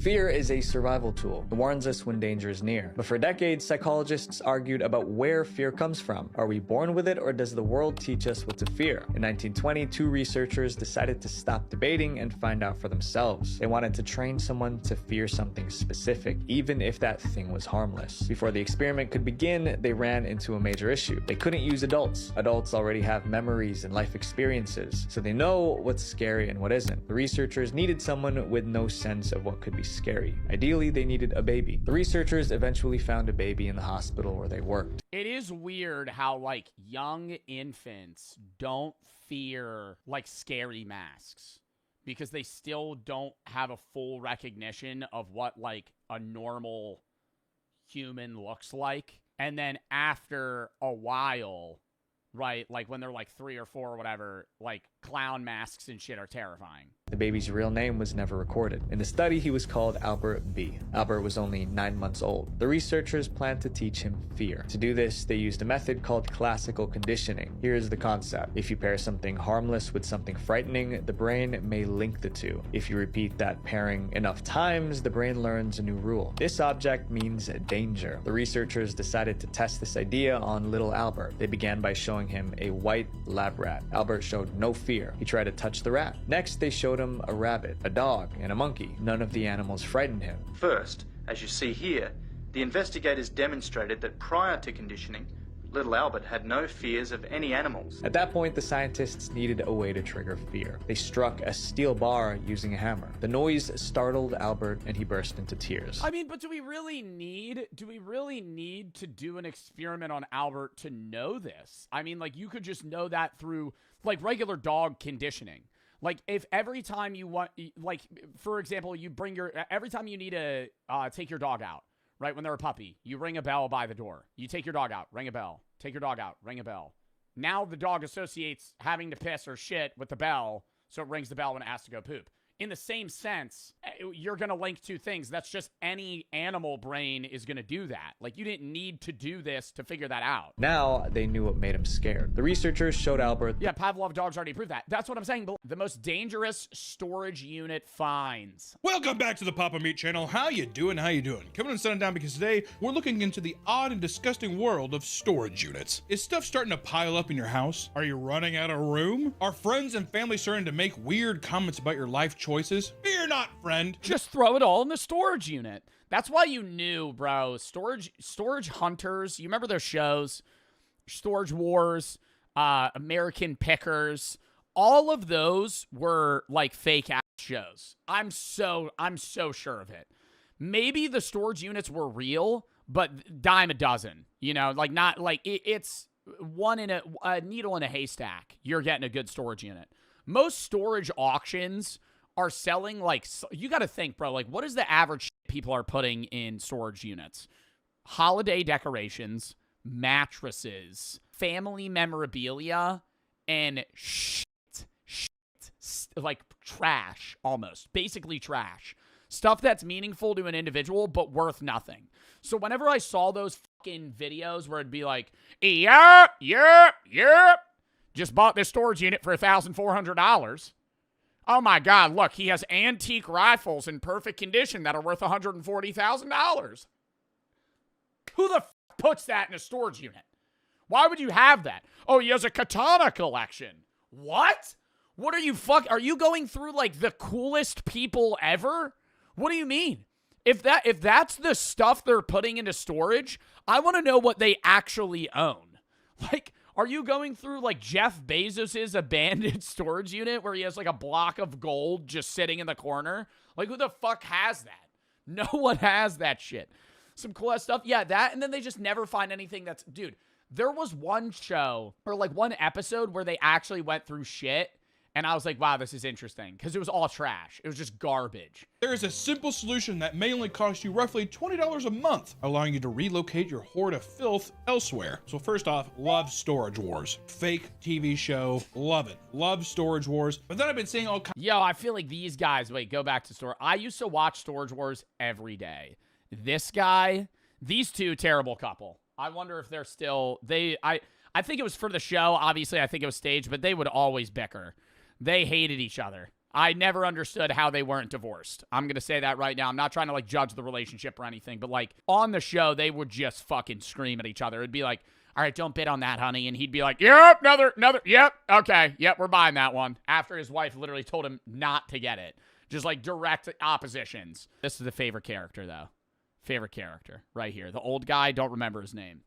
This guy was a douchebag, Dave. I always wanted Dave to get upbid on something and then fucking make no money. And I hated the show too because it was like, not only was the shit they were getting like fake, it was like they just knew the price of shit off the top of their head. Like Dave would walk in, he'd be like, broken Turtle Beach headset, $20. Candle warmer, $15. Oh, ladder, $183. And you throw it to the side. I'm like, yo, you have to sell that to someone. Like, not only are you buying the storage unit, like, who are you? And then one day they showed Dave's actual shop, and it was just full of shit. It was like shelves, like floor to ceiling, of just like random technology parts and stuff he got at a storage unit. I'm like, who's coming to this store? I just go to Best Buy. If I'm looking for a fucking iPhone charger, I'm not going to go to Dave Hester's auction site and go buy a fucking used Amazon cord that he got from a dead guy that didn't pay off his fucking storage unit. TV show, love it. Love Storage Wars. But then I've been seeing all kinds of videos online of verticals of people like, they find tons of money. It's all fake. Get the fuck out of here! If I found that, I'd think that there's a drug dealer that used to own that shit. You found a wad of 10 grand? I mean, don't get me wrong. I bet you there are storage units where people find some crazy shit. But I want to know, what's some real? Nah, surely. Drugs. That's what you're finding, bro. I could see a world where, like, a storage unit gets foreclosed on, you buy it, and there's just, like, 5 kilos of cocaine that you find. Like, or a grenade. Bomb. Unregistered weapons. That's probably really common. Finding guns. Like, weapons, knives, stuff like that. But not of value. It's just, like, okay, this is like doesn't even have like the serial numbers fucking scratched off. Crazy shit someone's found. I want some disgusting, depraved stuff, and that's what we're going to dive into today. All right, storage units are a great solution for those with too many possessions. The services range from small rooms to large garages, and these labyrinths are found worldwide and hold all sorts of strange items. However, these large steel buildings are not as safe as you may think. From burglaries to insane tenants and even murder, storage facilities are the Wild West of urban cities with chaos hiding behind. Yeah, dude, there actually probably are people that sleep in storage units. Behind every turn. So, grab your padlocks and steel boots as we get ready to lift the door on the strange ongoings of storage units. I lived in a storage unit for 2 months. What's the weirdest thing? Bodies. There was probably somebody that bought a storage unit and there was like a human head.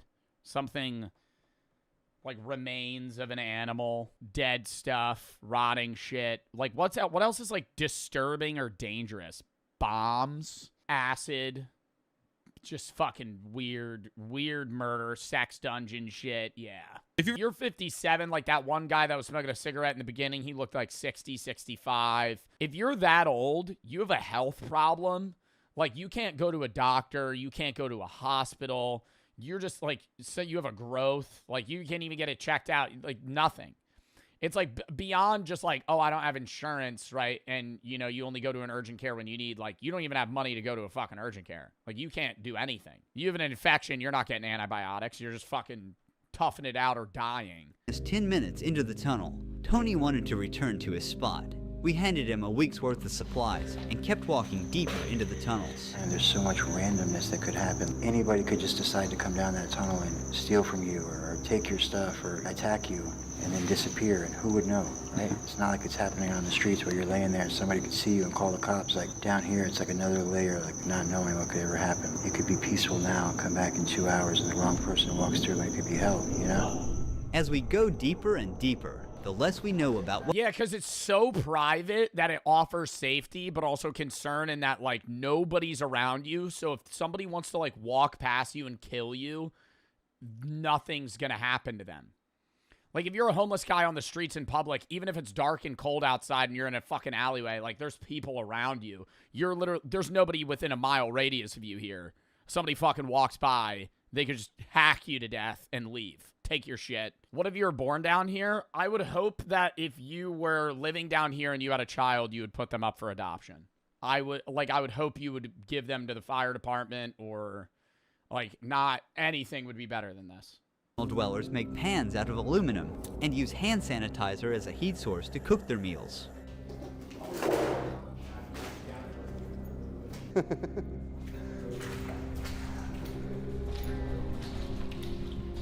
There are a lot of rats there. Yes, there are. A voice echoed ahead, and we followed it. I'm Cuckoo Bananas Crazy, and I came to check on my mother in Vegas and fell for a local. We ended up here. These are my people. How long have you been down here? About 5 years or so. What? So she said she came here to check on her mom and then fell in love with, like, one of the homeless people here? How long do you plan to stay here? At least today. I don't plan much farther than today. That's really dope. We have no long-term plans. What is the worst things about tunnels? Probably the lack of plumbing. And dark is rough sometimes.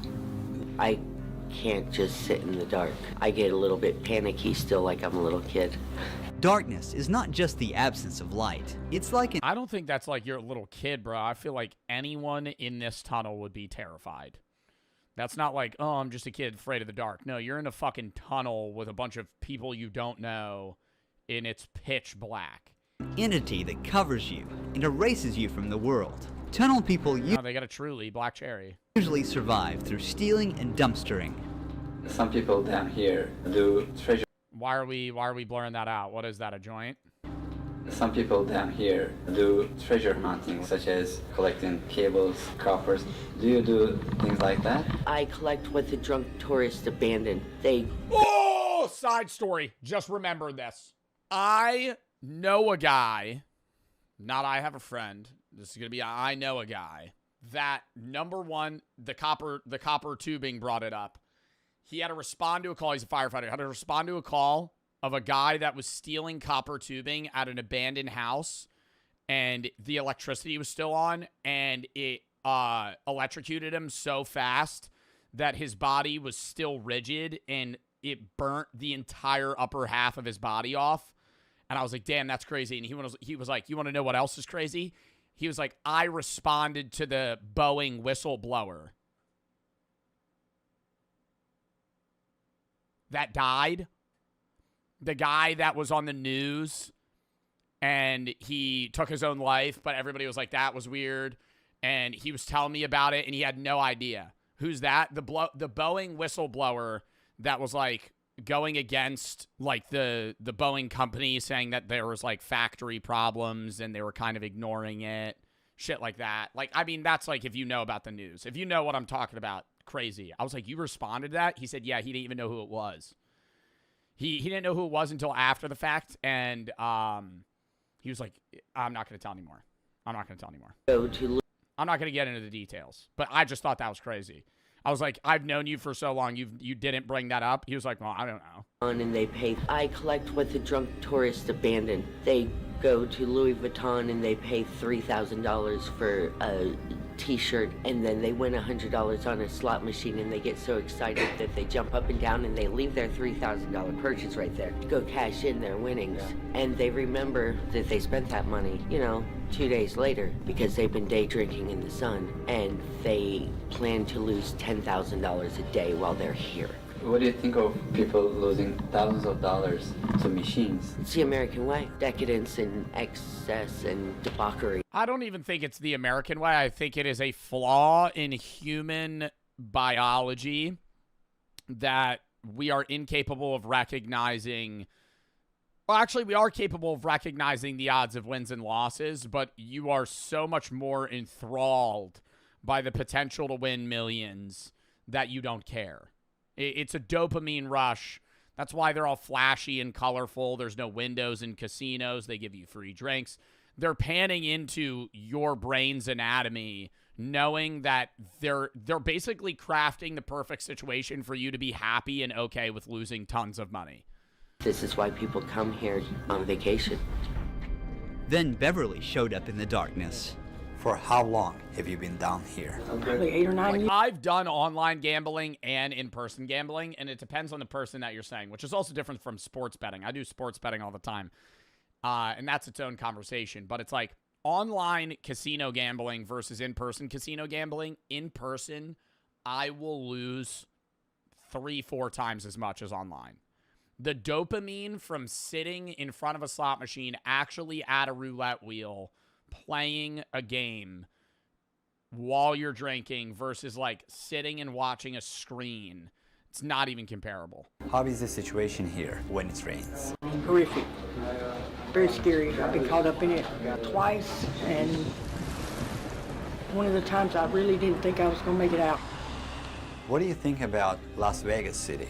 A lot of it's almost like wallpaper, you know, like it's just made to look good, you know. These big casinos aren't built on winners. Do you change your spot time to time, or do you always stay right here?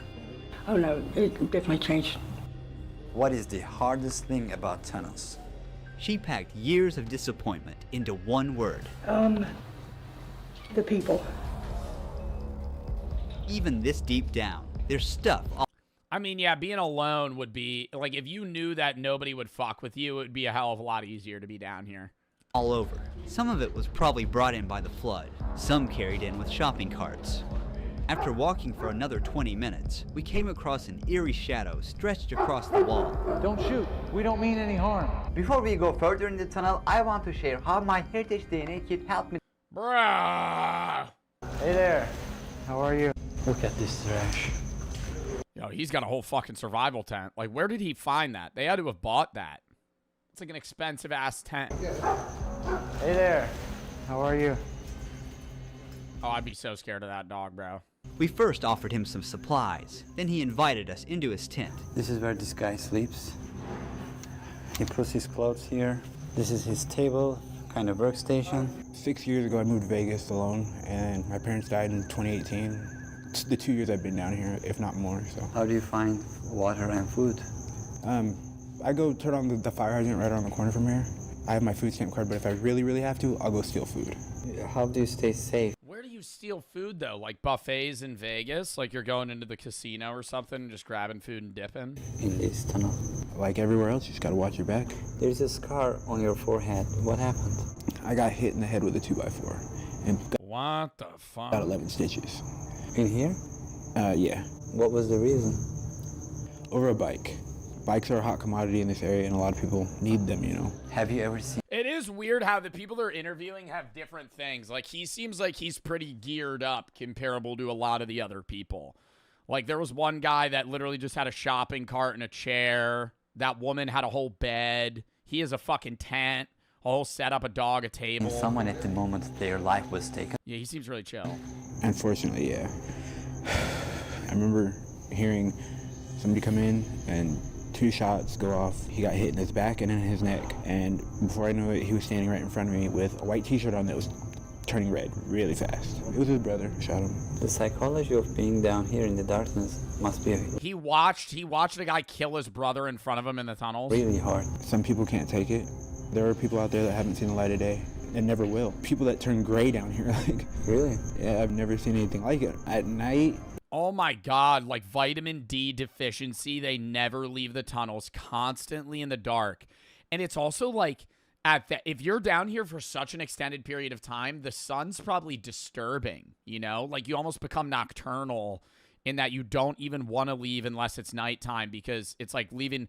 Like, imagine, you know, when you go to a movie theater and you're there for 3 hours and you leave and it's so bright and it fucks you with your eyes. Like, imagine that, but like days in the dark, weeks in the dark. It sounds like there's people walking. Like you would walk outside, it'd be actually blinding.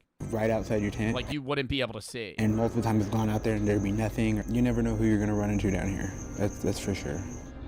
Here in the dark, most of them lose their ID cards and never get them back. Without an ID, they can't apply for a job, rent a place, or access social services because they don't officially exist according to the system. It's a roadblock. It's not really true though. Yes, they need those things, but if I handed out IDs today to every single one of them, they'll Yeah, they still want to go get help. still be here tomorrow.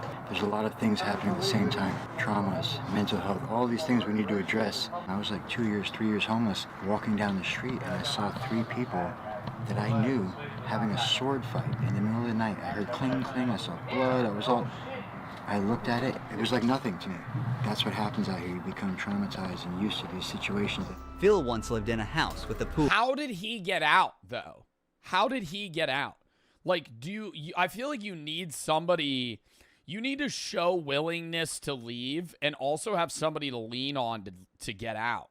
Because it's not as simple as just like, oh, I'm going to get a job, because you still don't have enough money to like be presentable and go to work. I mean, it depends on the job and what you're getting, but like, how do you go from being homeless and living in the tunnels for 6 years to being able to afford an apartment and also like clean yourself up, go to work? But after retiring, life slowly pulled him underground. The police radios and stuff would not work down here. For the people that are like all on black, bro, all on black, you're like, oh, just fucking gamble it. Do you know how much money it cost? Dude, yeah, maybe you somehow scrounge up $100 as a homeless guy and you fucking run it up to $2 grand.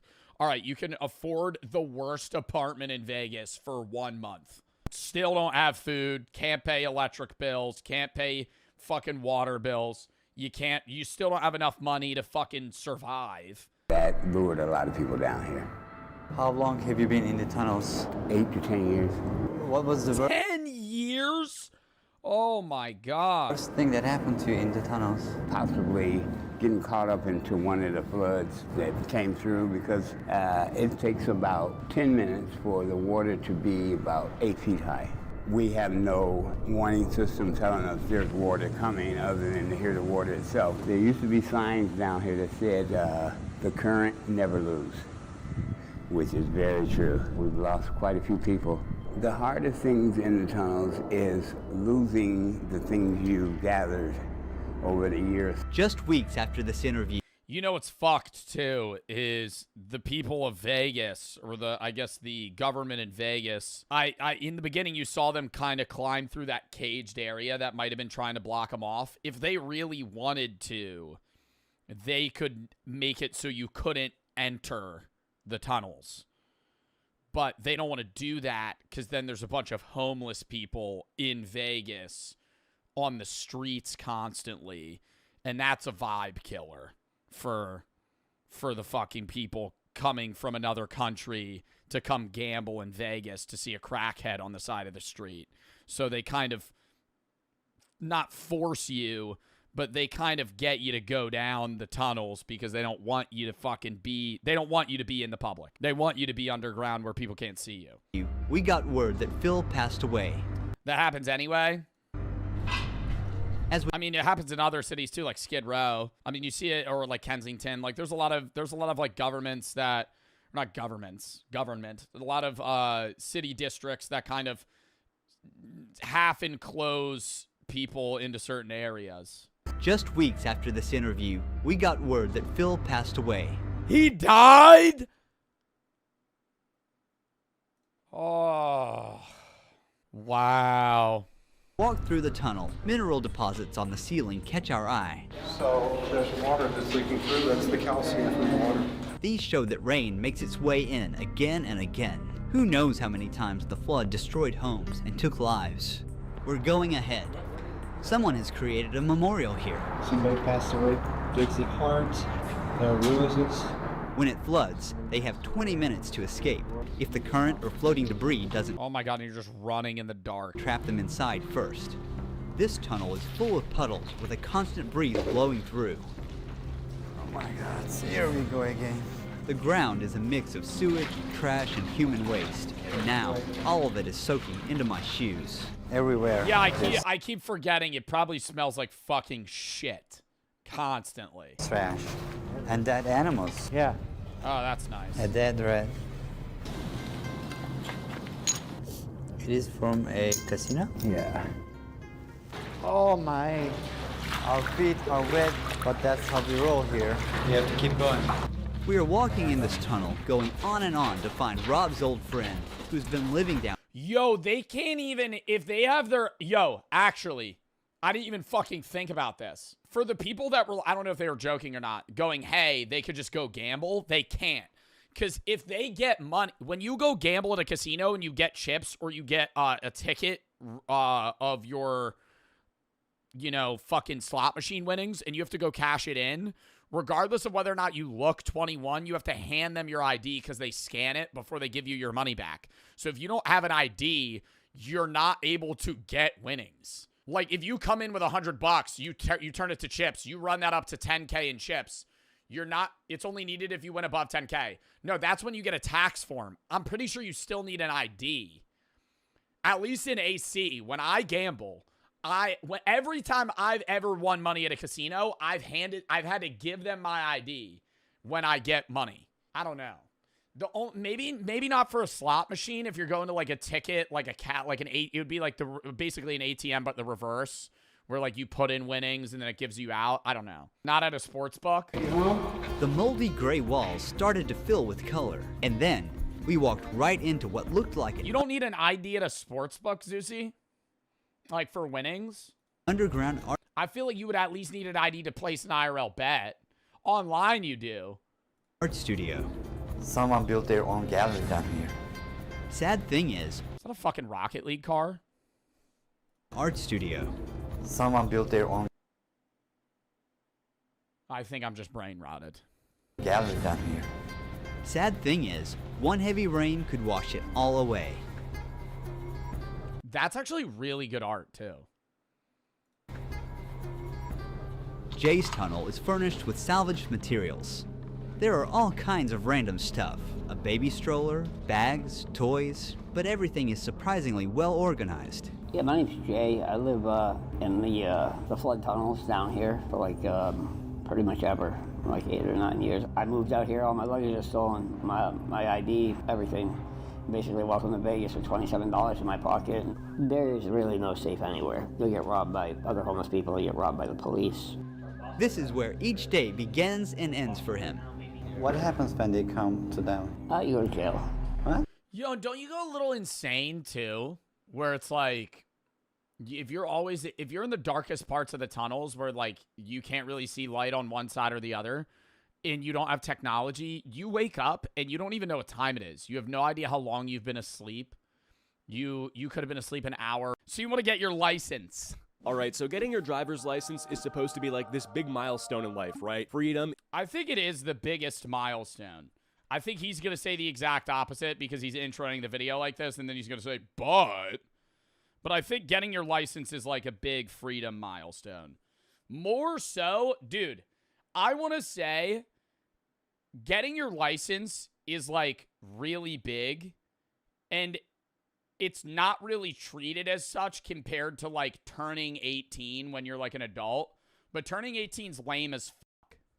You don't get anything. You could buy scratch-off tickets. Congrats. The biggest milestone is, depending on your state, because it's varying by age, getting your license and then turning 21. That's the big milestones. 18 to 20 blows dick. That's like the worst years. Not the worst years of your life. It's the worst years in that, like, your birthday doesn't matter. After 21, your birthday doesn't matter either. But it's like, you turn 18, it's like, congrats. Now you're a legal adult. And it's like, oh, really? What did I unlock? Absolutely nothing. Absolutely nothing. You still can't rent a car. Most Airbnbs, you still have to be 21 or 25, so you can't do that either. You can buy scratch-off tickets at a gas station. Taxes don't apply to you when you're 18. They apply to you whenever. They apply to you if you have an income. You could be 12 and you could get taxed. If you have a job, you're getting taxed. It's not taxes. You get a credit card. You could get a fucking credit card before you're 18, depending. You might just need to co-sign it. It's just stupid, right? Turning 21 and getting your license are like the big milestones in your life. Well, if you're in the U.S. If you're in the UK, it's different because different drinking ages, driving ages, whatever. Independence, all that stuff. But in reality, it's one of the most stressful and embarrassing processes you'll ever go through. Like the government... You used to be able to buy cigarettes when you were 18. That was the milestone.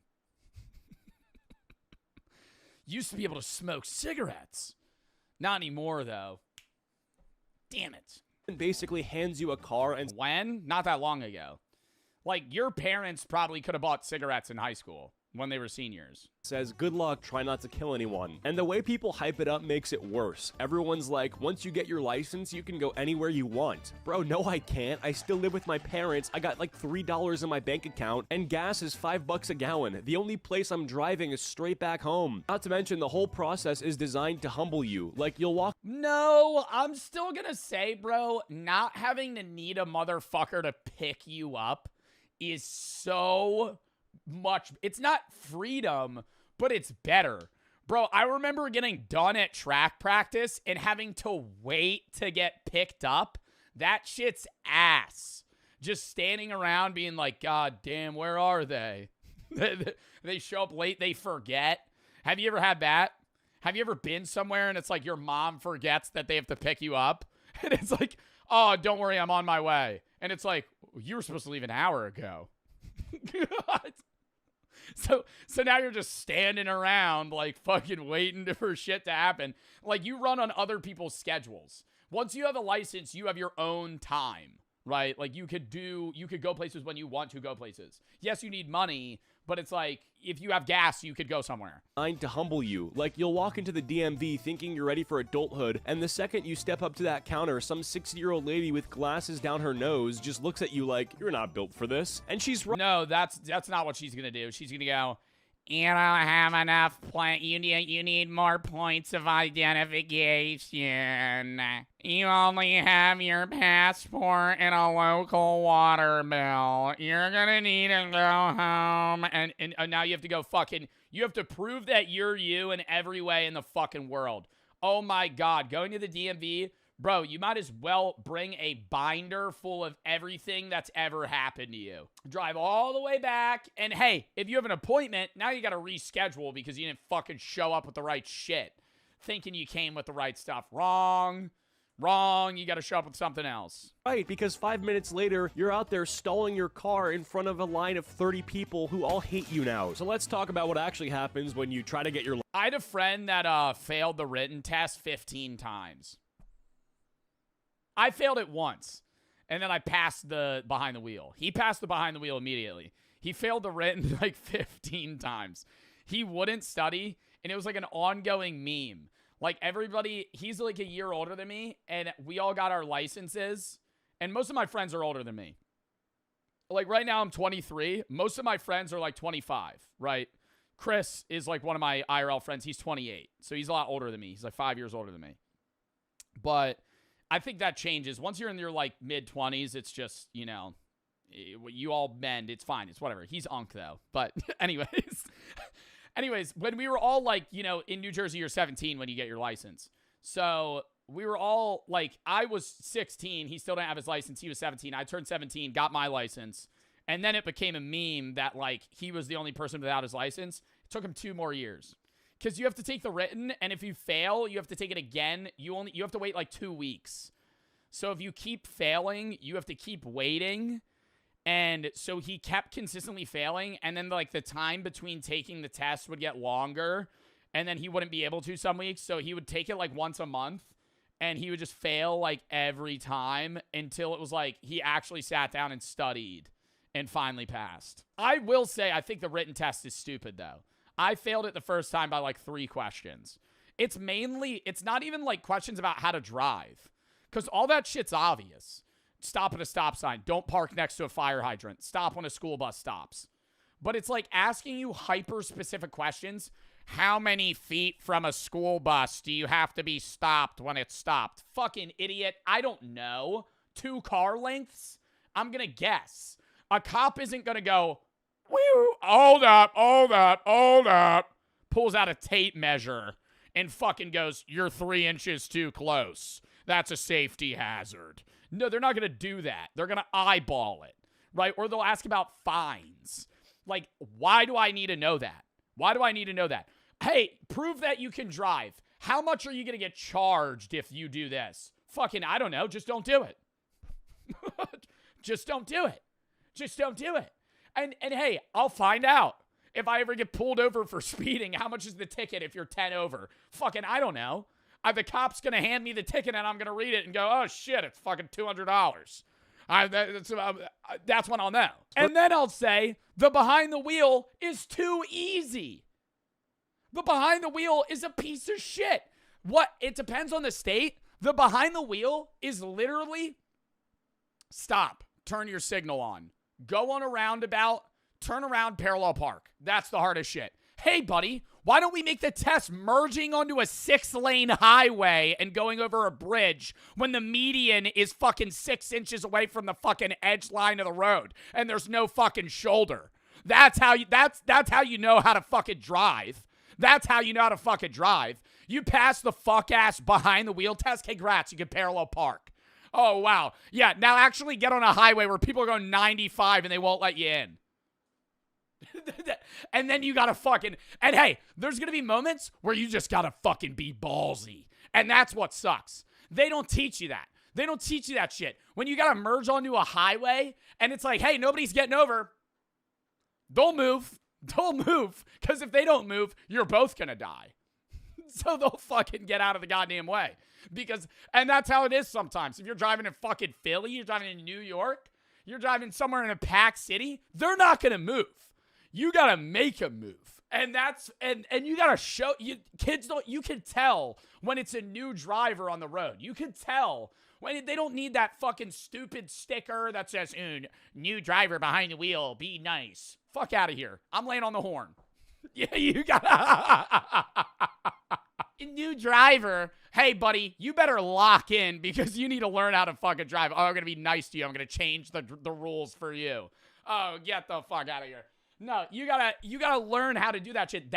I truly believe they couldn't do that though, because then if you failed, you get in a car crash. So they have to like simulate it somehow. But I remember I got behind the wheel and the driver's test was 4 minutes. 4 minutes long. And he goes, yeah, you pass. I do the parallel parking and I was too far, so I just had to redo it. And then that was it. That was the whole test. I'm like, this doesn't prove that I'm competent enough to drive anywhere outside of like back roads. First off, you got to get your learner's permit, which is basically the government. And that's why, dude, there's drivers today. There's drivers today that are in their 30s, bro, that won't drive over bridges. They won't go on highways. You know why? Because they never learned how and they're terrified to. Because they can't drive. Saying, here's a piece of paper that lets you legally traumatize your parents in the passenger seat. Every drive turns into a hostage situation. Your mom's clutching the door handle like you're driving a fighter jet. Your dad's yelling, brake earlier every 5 seconds. And God forbid. Bro, the worst is, this is optional, but I remember I did it. So it'd be, I could get my license earlier. And it was like I took a driving class. You take the written to get your permit. And then I had my permit and I took a driving class so I could like get my license earlier or something. I would not enter in the demilitarized zone, like that central point that everybody goes and visits tourist wise. I'm going to some random ass spot and I'm just running across. North and South. You'd get kidnapped and interrogated. And then I would say that I just love North Korean culture. More people are trying to budget their spending than ever. But even with the tightest budget, you still need to make room for the essentials like gas, groceries, and an occasional eating out. And with the Upside app, you can earn cash back every single time you spend. With over 100,000 participating locations, Upside users earn over $1 million in cash back every single week. And all you got to do is open the Upside app, claim an offer, and pay like normal. And it doesn't interfere with other credit card rewards or loyalty programs that you have, meaning you're just getting cash back on top of what you already have. The average Upside user earns $290 in cash back annually, meaning if you don't currently use Upside, you're just missing out on extra cash you could get back. I get the most out of Upside at gas stations. I'm constantly traveling for social media and vlogging and other stuff. And so when I'm at gas stations, it's easiest for me to just input it on the Upside app, pay to fill up my car, and get some cash back in the process. Upside has given $1 billion back to its users. To find out how much you could earn, download the free Upside app and use promo code JOEB to get an extra 25 cents back on every gallon on your first tank of gas. That is an extra 25 cents back on every gallon on your first tank of gas using promo code JOEB. Sign up for Upside, link in the description. Thank you to Upside for sponsoring this video, and let's get back into it. This is the closest you can get to North Korea, so as you can imagine, I just moon one of the soldiers. He's standing in the T-pose. I'm like, hey. On Earth. This is the closest you can get to North Korea, so as you can imagine, they're very strict with their rules. Not just anybody can go to the DMZ. I had to book a private tour weeks in advance. $45,000? Oh, 30 US dollars. Huh. I didn't see the parentheses. Just to go see this place. All of these factors really stress me out considering the goals I have planned for tomorrow. 1. Spread propaganda. Oh, that's I want awesome. to absolutely tarnish this man Kim's name, and I want to do it as close to him as possible. I even had some custom...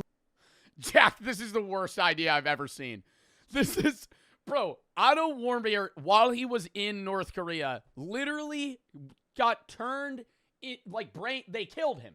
They made him brain dead in North Korea. Propaganda post for taking a poster, let alone spreading propaganda. Posters made. 2. Scout the area and get an idea of where Oh my god, he's gonna wear a ghillie suit? Bro, you're gonna get sniped. Actually stealth camp. The goal is to be able to see the North Korea border right where I'm sleeping. And 3. Don't get caught. Or shot. This actually might be the hardest part. I can't believe I'm actually doing this. I think I've been more anxious the past few weeks than I have my entire life just from anticipating tomorrow. This will be my last night in an actual... This is purely free will here, Jack. No, this is entirely optional. You came up with the video idea to stealth camp in South Korea on the border and booked your flight. And then you're sitting here like, damn, I really don't want to do this. I'm going to try to get some sleep, and tomorrow we'll be sleeping at the North Korea border.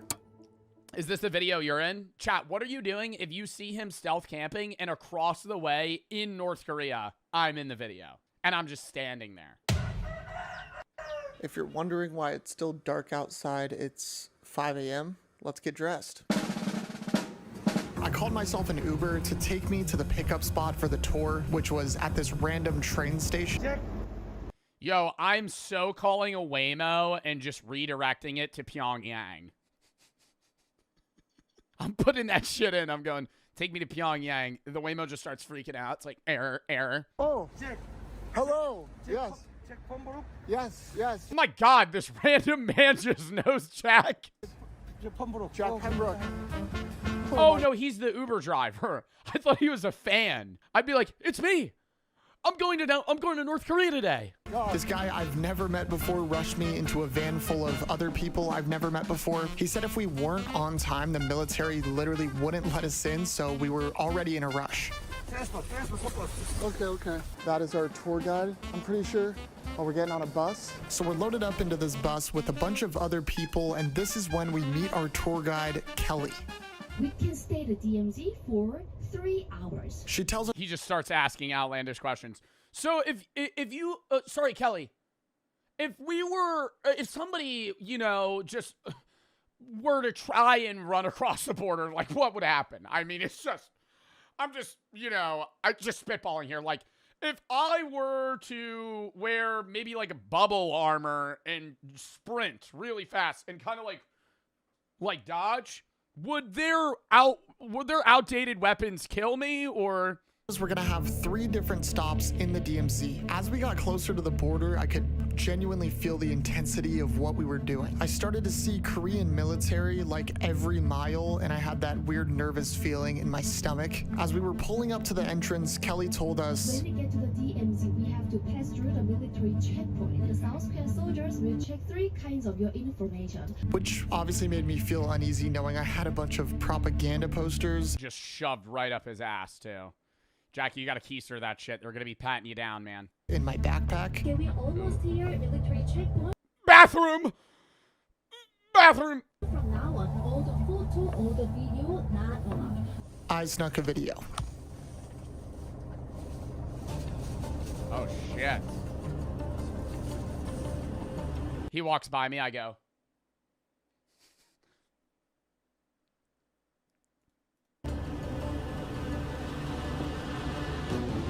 Thankfully, we were granted access and we breezed through the military checkpoint. As we drove further and further, we crossed what was the previous border into North Korea and kept going until we were technically no longer in South Korea.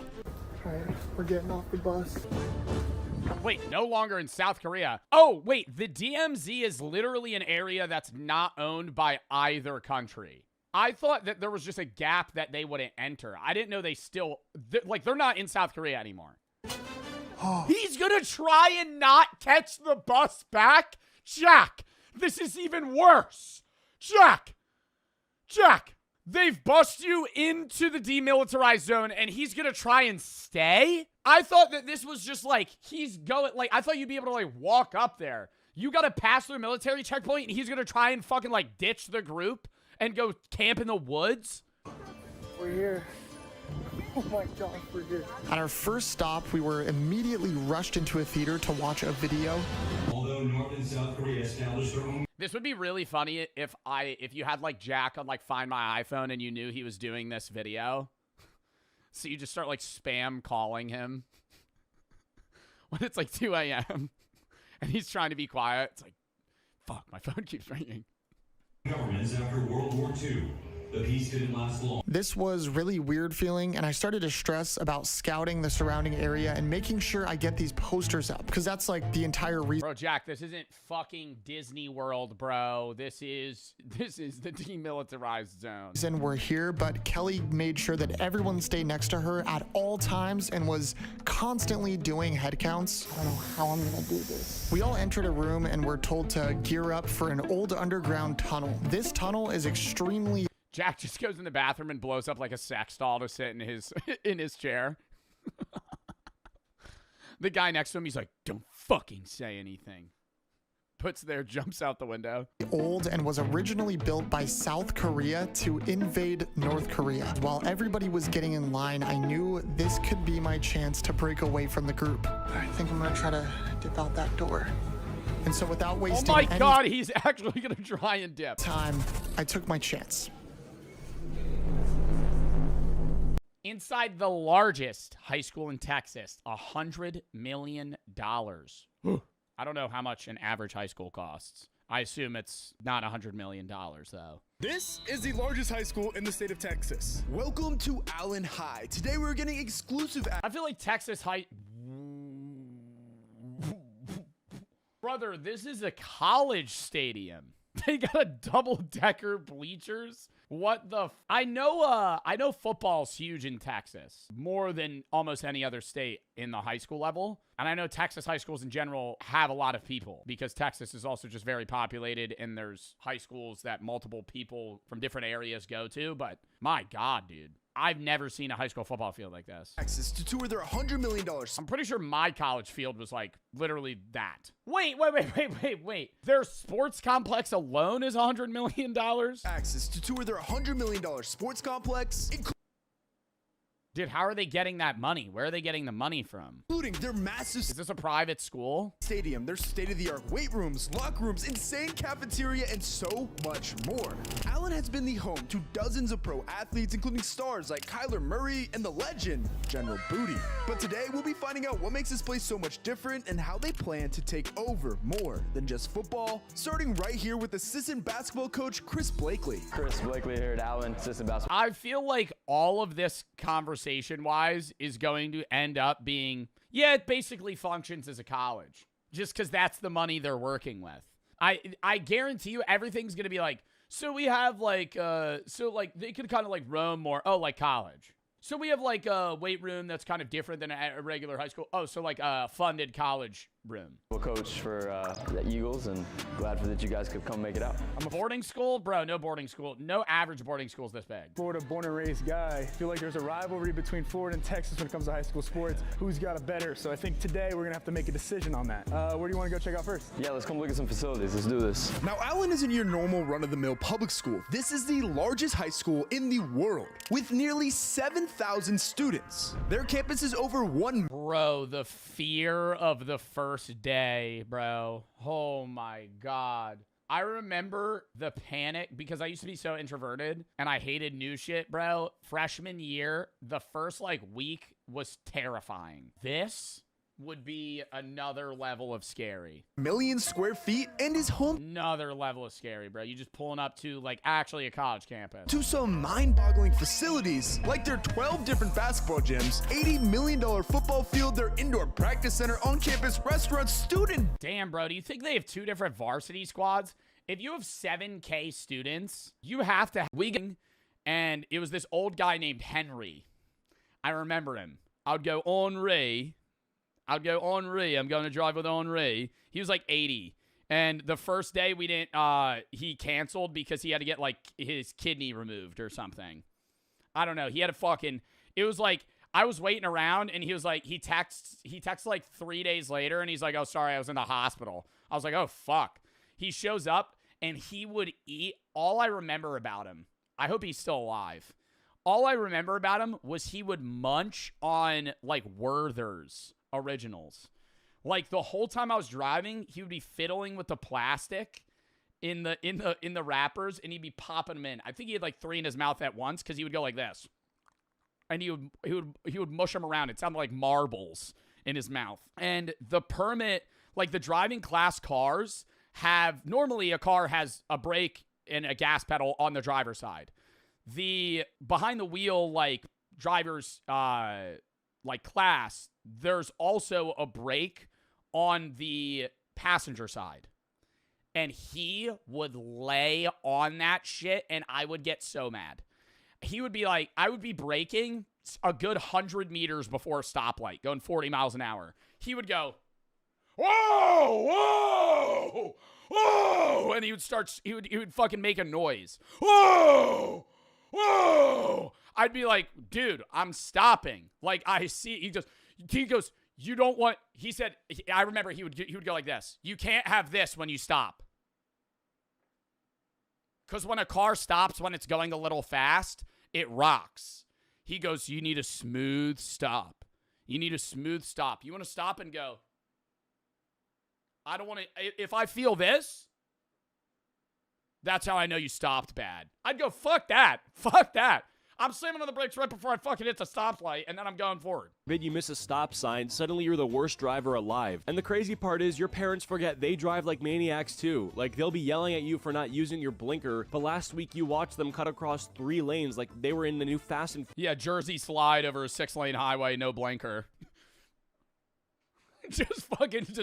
Oh shit, I gotta get over. Furious movie. Plus, having a permit makes you a second-class citizen. You can't even drive alone. You need some random adult next to you at all times. Like, bro, if I'm old enough to control a 2-ton... Bro, and you fully bank. I remember, bro, when it was my turn to take the driver's test, all my friends that had taken it before me, like, in my class were like, dude, you don't want, like, Rachel. They were like, you don't want Rachel. Rachel failed Billy and John. She's so mean. I got like Bob or whatever his name was. He was nice. Because it's literally like up to them on if they pass you or not. Outside, there's definitive fail markers. Like if you hit a traffic cone, that counts as hitting a car. So like you fail.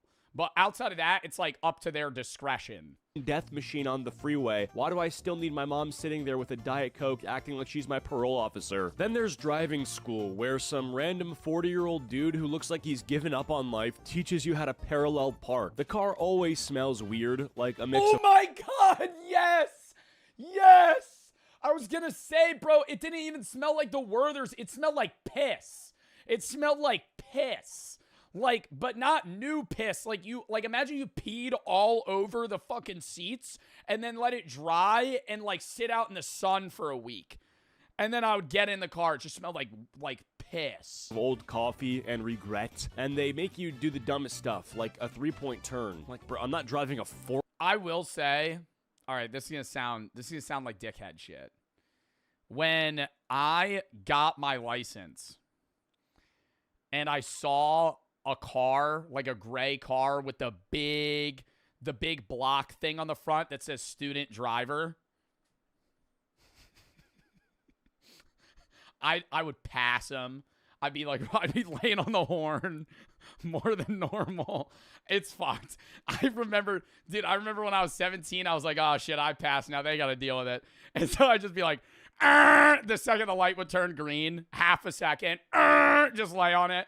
And I know too, dude, they're fucking 10-2, white knuckle in the steering wheel going, just like nervous. Forklift. I just want to get the Taco Bell. First time trying the new cheesy crunch wrap. Let's see how it tastes. And these instructors always have that dead behind the eyes look. Like they've watched thousands of teenagers almost plow into a mailbox and now nothing excites them anymore. You could literally crash into a fire hydrant and they just write it down like, yep, -5 points. Don't do that again. They also purposely take you on the worst possible roads. Like, bro, I live in the suburbs. Why are you making me merge onto the freeway in the middle of rush hour?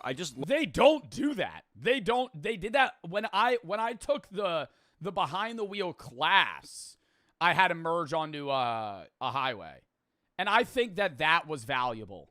I will say that. I'm going to disagree with him. I think taking that class, having that guy be annoying to you and make you drive in stressful scenarios makes you a better driver. Because that's how driving's going to be. There's going to be moments where you're stressed as fuck and you need to lock in.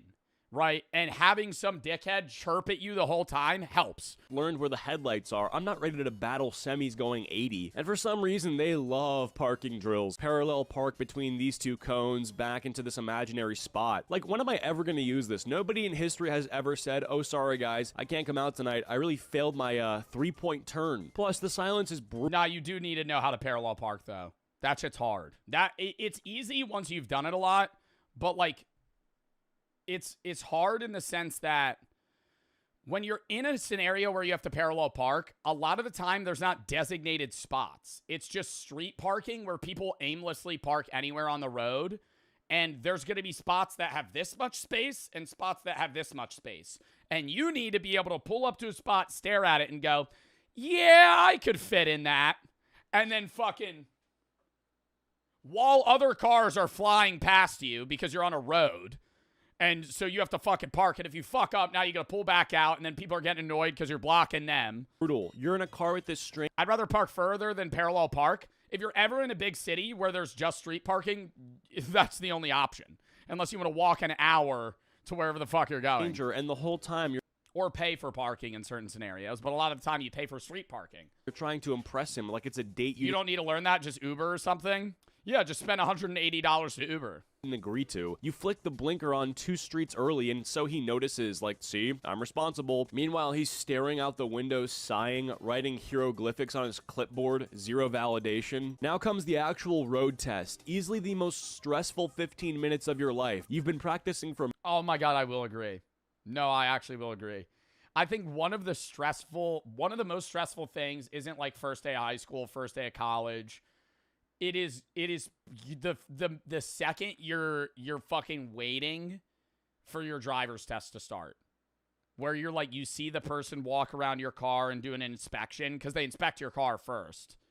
And then they get in. Months, but the second that instructor sits in the passenger seat, your brain forgets how cars even work. Like, I'll be gripping the wheel so hard, you think I'm landing a plane. And the instructors never help either. They just sit there in complete silence, scribbling on their little clipboard like they're writing Yeah, they try to stress you out. I think they enjoy that part, though. Your obituary. You could literally save a baby duck crossing the road, and they'd still be like, you didn't check your mirrors enough. Automatic fail. The worst part is they never tell you how you're doing during the test. Like, you're just sweating bullets, thinking, okay, I nailed that stop. One, don't you have to wait mad long if you fail? It's longer than a written test. It's probably depending on the state. You have to wait 2 weeks to retake it. But if you fail 3 times, you have to wait 6 months. Wow. So if you fail multiple times in a row, you have to wait a half of a year. Stop sign, right? That was clean. Meanwhile, the guy's just clicking his pen like That's not bad, bro. That sucks. he's deciding if you deserve human rights. And parallel parking, that's the final boss. You could drive perfectly the entire test, but if you so much as touch the curb, they act like you just committed a felony. Like, bro, half the adults out here park like absolute garbage. Why is this a standard? And if you fail, oh, that's the walk of shame. Nothing hurts more than walking out of the DMV while some 16-year-old behind you is celebrating like they just won the Super Bowl. You gotta call your parents like, yeah, so we're gonna be Ubering for a few more weeks. And the retest, way worse, because now the instructor already knows you're trash. They sit down like, oh, it's you again. And suddenly every tiny mistake is magnified. Forgot your blinker? Fail. Rolled half an inch over the line? Fail. Blinked too aggressively? Fail. Well, no, there's, I think there's like point values for different things. Like if you like roll a stoplight, there's certain things that are immediate fails. But if you're going like a mile over the speed limit, I feel like they'll probably dock points, but I doubt you'll immediately just fail. It really feels like a driving test is more like some government-sanctioned hazing ritual. Like, congrats, you survived high school. Now let's see if you can survive me quietly judging you for 15 The driver's license exam during COVID was crazy. The instructor just stood outside in the parking lot and watched me drive and park so they weren't in the car. Nah, that's even worse. That's even worse. Just having like some dude like Slender Man in his suit, the clipboard, just watching you drive around a parking lot. Just like he's scouting you in like football. Oh my God. It's like, I feel like the silence would be even more deafening. You're just talking to yourself. You're just like, oh, fuck, dude. I wonder what he's writing. And if you do pass, congrats. Now you get to join the most chaotic experience of all, driving with your friends. Because the second you pick them up, they act like your car is a party bus. Someone's fighting for the aux, somebody else is hanging halfway through the window, and there's always that one friend in the back spilling Taco Bell all over your seats like it's their own personal trash can. Suddenly you're not the cool guy with the car, you're the unpaid Uber driver. Every text is just, bro, can you pick me up? We need a ride. Like, damn, I didn't get this license so I could chauffeur half the school. I just wanted to get a McFlurry without adult supervision. Then comes the gas money argument. Every group has that one guy who never pays. You could drive them across the entire state, drop them off at their front door, and they'll hit you with, bro, I'll get you next time. Spoiler, there is no next time. This man hasn't seen a gas pump in his life. And the thing about being first in your group with the license is suddenly you're everybody's servant. Like, you're not their friend anymore, you're their tax. Yeah, that is true. The earlier you get your license, the more you got to drive people around. See, midnight trip. That doesn't change, though. It's not like, oh, you're stuck doing that, but there's always somebody in a friend group that's usually like a designated driver or somebody that drives people most of the time. Also dependent on the car you have. If you want a life hack, get a smart car. Get a 2-seater smart car, then nobody's going to ask you to drive them places. If you get like a fucking 6-person SUV, all of your friends are going to want you to take them places. To Taco Bell, guess you're driving. Someone's crush lives 20 minutes away, you're driving. Someone wants to just cruise, guess what? You're driving. Meanwhile, your tank's on empty and you're praying your parents don't notice you burn through half a paycheck in gas money. And late night drives are their own horror movie. Everyone's laughing, music's blasting, but the second you get pulled over, all your so-called friends just turn into lawyers in the backseat whispering advice. Bro, don't admit anything. Just tell him you're speeding because your grandma's sick. Like, shut up, man. You're the reason I missed the stop sign in the first place. Here's the thing nobody tells you. Once the hype dies down, you realize that driving kind of sucks. Like, yeah, you've got the freedom, but now you also are stuck dealing with the absolute worst people on the road. You've got the guy who thinks turn signals are optional, the lady going 20 and... Dude, I've low-key done some shit like that. Not to the point where it was that dangerous, but I've like borderline missed an exit, and like the next exit to where I'm going is fucking 10 miles down the road.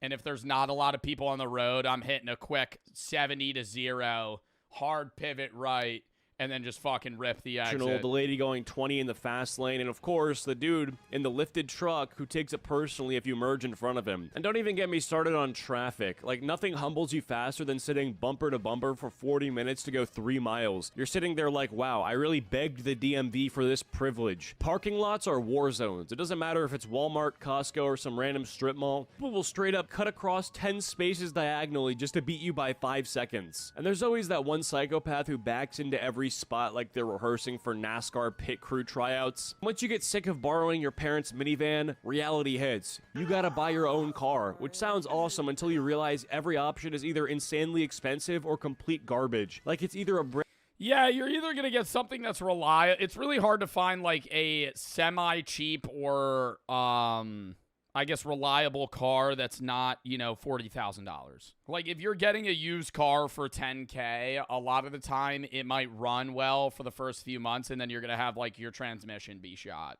Or something's going to fucking break. You need to change your tire. Well, a lot of the time, if you get it from a dealership, they're going to give you new tires.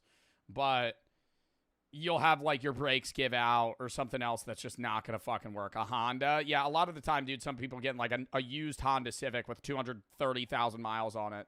That fucking engine's going to fall out of the fucking car. But I mean, like, what else do you get? Brand new car that costs more than your entire net worth, or a 2003 Honda Civic with 280,000 miles and a quirky rattling noise that definitely means the engine's about to explode. And the seller is always the AC doesn't work. Dude, I feel like every time a car reaches like 200,000 miles, the AC gives out and it makes like a weird sputtering noise. Like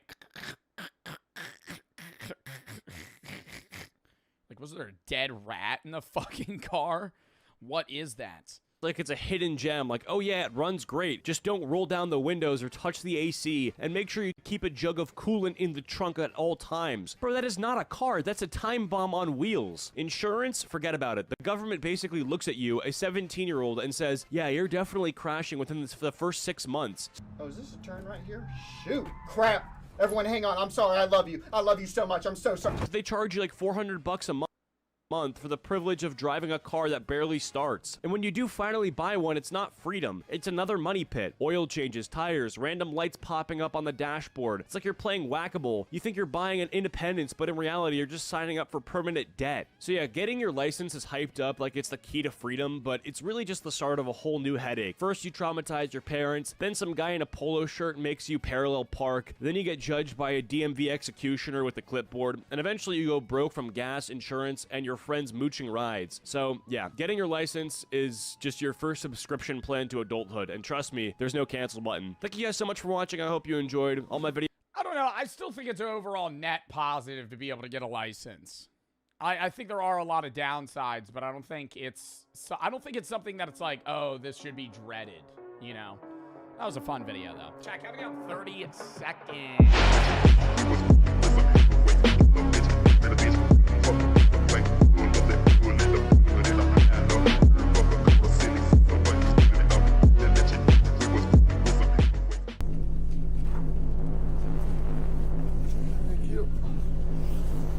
This is so sketchy. I've broken away from the group. I gotta keep this low key. I don't even know where I am right now, dude. What the heck? Okay, I think they could be back any minute now, so I'm gonna attempt to find somewhere to put our first poster up. Kind of look for a good spot. I think right here on this pillar would be a perfect spot. As I was getting the posters out of my bag, I spotted a staff member just behind me. And sure enough, as I was taping the poster. How you doing? Oh, it's just video. Yeah. Yeah. I think this guy definitely knew I wasn't supposed to be there, so I had to make this quick. What is the propaganda that he has? Like an AI generated like femboy Kim Jong-un or something? Big red YouTube arrow. Kim Jong-un does have a butthole.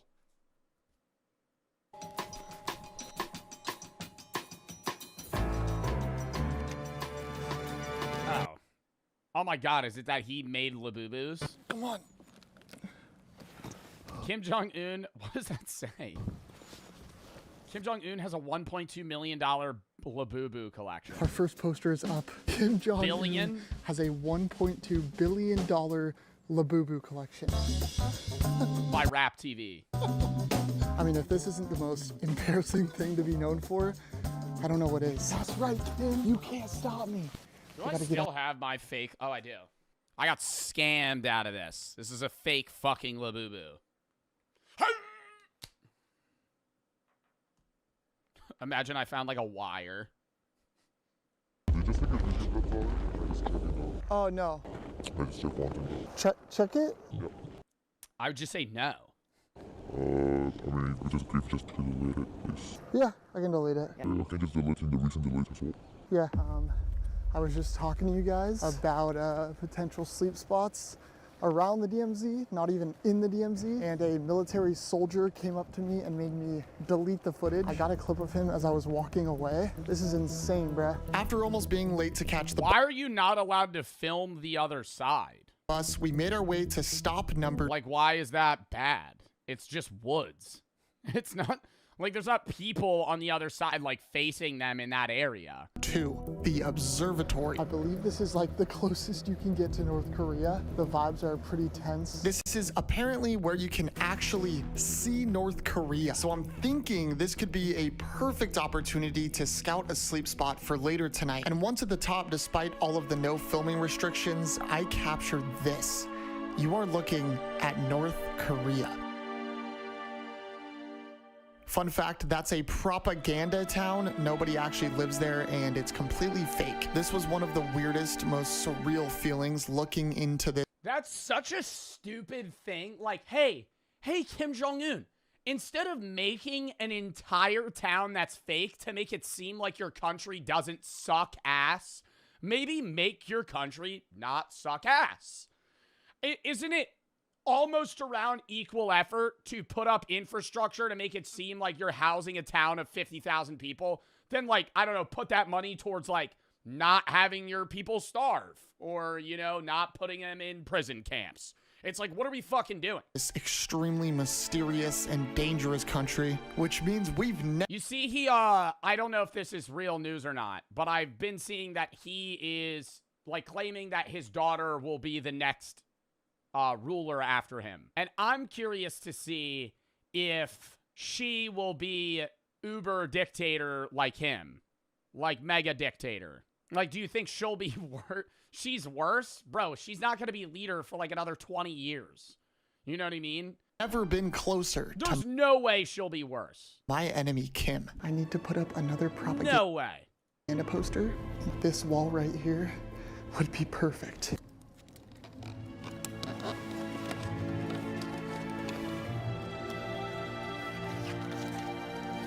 Ice.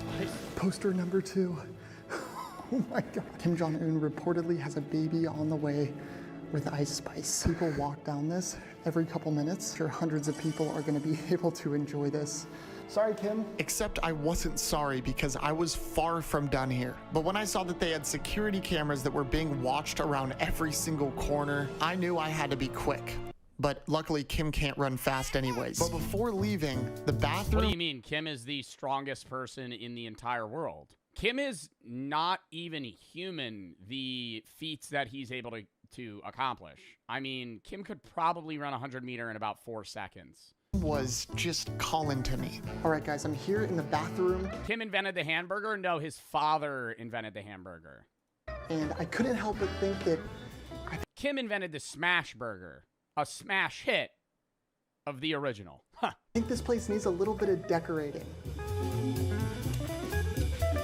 This might just be my best work yet. I love to eat poop.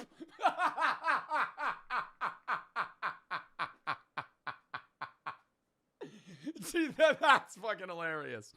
Bruce put that in the bathroom. I wonder if like a worker sees that, if they take, I feel like they have to take it down. This is a real quote. He actually said that. Okay, I'm gonna leave this here and I'm gonna get out of this bathroom. Poopy phase, poopy phase. I must have lost track of time here because I was called by Kelly and told that everyone was waiting for me and I was late for the bus. And due to military regulations, we needed to leave now. Oh, he was mad late. Yeah, it was a mile away. Also had to apologize to everyone for being late. I'm sorry. Our third and final Please say sorry for everyone. Nah, that's humiliating. Oh my God. The tour guide goes, say sorry. stop was a small village in the DMZ. People that are handpicked by the military are able to live in this town for free. They even have their own emergency bunkers in case, you know, Kim decides to launch any of his thousands of missiles pointed directly at South Korea. Upon arrival, I was shocked to see a gift. Dude, I wonder what Kim eats on like an average day. Like, do you think he ever... There has to be a time where Kim Jong-un has, like, genuinely paid somebody to, like, fly McDonald's over the border. He eats poop. A lot of poop. Dude, Kim Jong-un probably is the nastiest shits. Like, I mean, just imagine that. Kim with his slicked back hair, he, like, stumbles out of bed, like, naked, and he's like, oh, runs to the bathroom in his, like, golden toilet, heated floor. While everybody around him is starving, and he's just fucking lighting that shit up. Shop, and even more shocked to see what pounds of cheese look like North Korean money. That's from North Korea. Yeah. Just gonna lick on Kim Jong-un. It's your money, bro. Everyone's inside right now getting souvenirs, but I'm out here because I have 2 more pieces of propaganda to spread. I'm gonna try to slowly make my way away from the tour bus. Wait, you can buy, sorry, I just zoned out. You could buy North Korean money? That's fucking sick. Like, I would pay like $100 for that. I have 2 more pieces of propaganda to spread. I'm gonna try to slowly make my way away from the tour bus. This is so freaking sketchy. I don't know what this is right here. See if I can go through here. Okay, it's like a boarded up house. Okay, the bus is over there. I'm gonna try to put a poster up right here. I'm also noticing all around the DMZ is pretty much woods. So if I can get near that fence, anywhere around the DMZ, that would be right next to the border. There we go, baby. Kim Jong-un spotted on a romantic date with influencer Jack Doherty. No one would have ever thought something like... Nobody's gonna understand this, though. The other ones, somebody from South Korea might know, like, who Ice Spice is. They're gonna be like, who the fuck is Jack Doherty? Like, this would be this close to the North Korea border, and that poster lives on forever. With 1 more poster left, I was feeling good. But as I was leaving, I forgot to realize that somebody lives in this house. And the owner of the house happened to come home right after I put the poster up. What happens if you're at the DMZ and you just, like, throw some shit into the other border? Oh my gosh, he's gonna... Wait, somebody lives there? See it. Oh, no. Oh my god, he's gonna see it right now. I knew I could be caught here in any moment, and our last stop was coming to an end. Okay, I hope that's not for me. So I speed ran to put up our 5th and final poster. Here's our Who is that? Is that Kim? last poster. Skims? More like Kim's. Skims with Kim. Yeah, this is Kim Jong-un's face on Kim Kardashian's body. I don't know. This is what I could come up with. Before I knew it, the bus was ready to depart and I was out of there without getting caught. But as far as I know, I could still have a warrant out for my arrest from the Do you think Kim knows what Ozempic is? Korean military. And all I could think of the entire way home is that we still need a sleep spot. I feel like yeah, but I don't think he doesn't work out. So I think it's like honestly, I think it's probably like a physical intimidation thing for him because he's kind of short. So it's a physical intimidation thing for him to be big. But because like if he lost weight, he wouldn't work out. So he would just look like bad. For tonight, this was going to be a lot. You think he looks maxes? Yeah. I think he jelks a lot. More difficult than I ever would have anticipated. As much as that tour was a success because we spread all the propaganda we wanted, it was cut a bit short and we weren't able to do what we really came here for, which is find a place to stealth camp. So we're gonna have to do some scouting on our own terms. You don't want to know. I'm hopping on Google Maps and I'm gonna try to find a weak point right next to the border where hopefully we can actually see North Korea. I feel like there's gotta be an area we can sneak into. I scoured Google Maps. Yo, what's crazy is like there is a chance that like, the only thing that I will say is I get a lot of fidget spinner lighter ads and I almost bought one of them. data, and they've gotten really good at hiding it from us. All those loyalty programs you belong to, they're not really designed to reward your loyalty with free drinks and fries. Instead, they're just the bait to extract even more information from you. When you download their apps, you're giving up access to things like your location, the purchases you make on your phone, and some apps even include mini games that you'll play for extra points. But those mini games What app are you playing? It has a mini game for extra points. Are actually designed to study your psychological habits to learn even more about your shopping style. So when you're presented with an ad or you're looking to order your next meal, the app knows exactly what to put in front of you to maximize their profit. And that decision is made by an algorithm. These algorithms are constantly taking McDonald's. Yo, whenever I pull up, you ever pull up to I haven't been to a McDonald's in so long, but you pull up to a McDonald's, are you using the app? No. No. And new information and forming opinions on you and what you're willing to spend. And this gets really creepy when you start to think about it, because these brands have built these huge profiles on us. If I lived in Beverly Hills, I used an iPhone, I shop at Whole Foods, I make reservations at nice restaurants, and I typically take 2 to 3 vacations a year, my shopper profile would feed me higher priced goods every time. And I would buy them without... Yeah, because you're not reading the price. I mean, dude, that's the one thing that it's like... One of the most immediate luxuries of having a level of wealth is you don't you're not individually itemizing a receipt. You know, you're just looking at it and going, okay, this costs this amount of money, and then writing it off, right? Or not writing it off like tax purposes. I'm saying like pushing it off, moving it to the side. Like you don't give a fuck, right? Like if you're somebody that is living paycheck to paycheck or like middle class, how much the apples cost per pound matter, right? That's why to always see how in touch somebody is, they always go, how much is a gallon of milk? I don't know, not because I'm not in touch, but because I don't drink dairy, because Big Milk is a fucking con. I guess the price of my total every time I go to the grocery store, and I'm right within $5 every single fucking time. Every single fucking time I'm within $5 of that bitch. Went 2 days ago, and I'm telling you, I said, I'm looking at everything, I go, it's probably gonna be $150. Actually, 160. It was 163. Get me on The Price is Right. Without a second thought. On the other hand, if I only shopped at discount stores, I'm already saving coupons. How much are eggs? Don't know. I can tell you how much chicken costs, though. Chicken tenderloins. If you get the Purdue chicken versus the Walmart chicken, it's different pricing. But I usually get the Purdue chicken packets that are about like $6.30 a thing.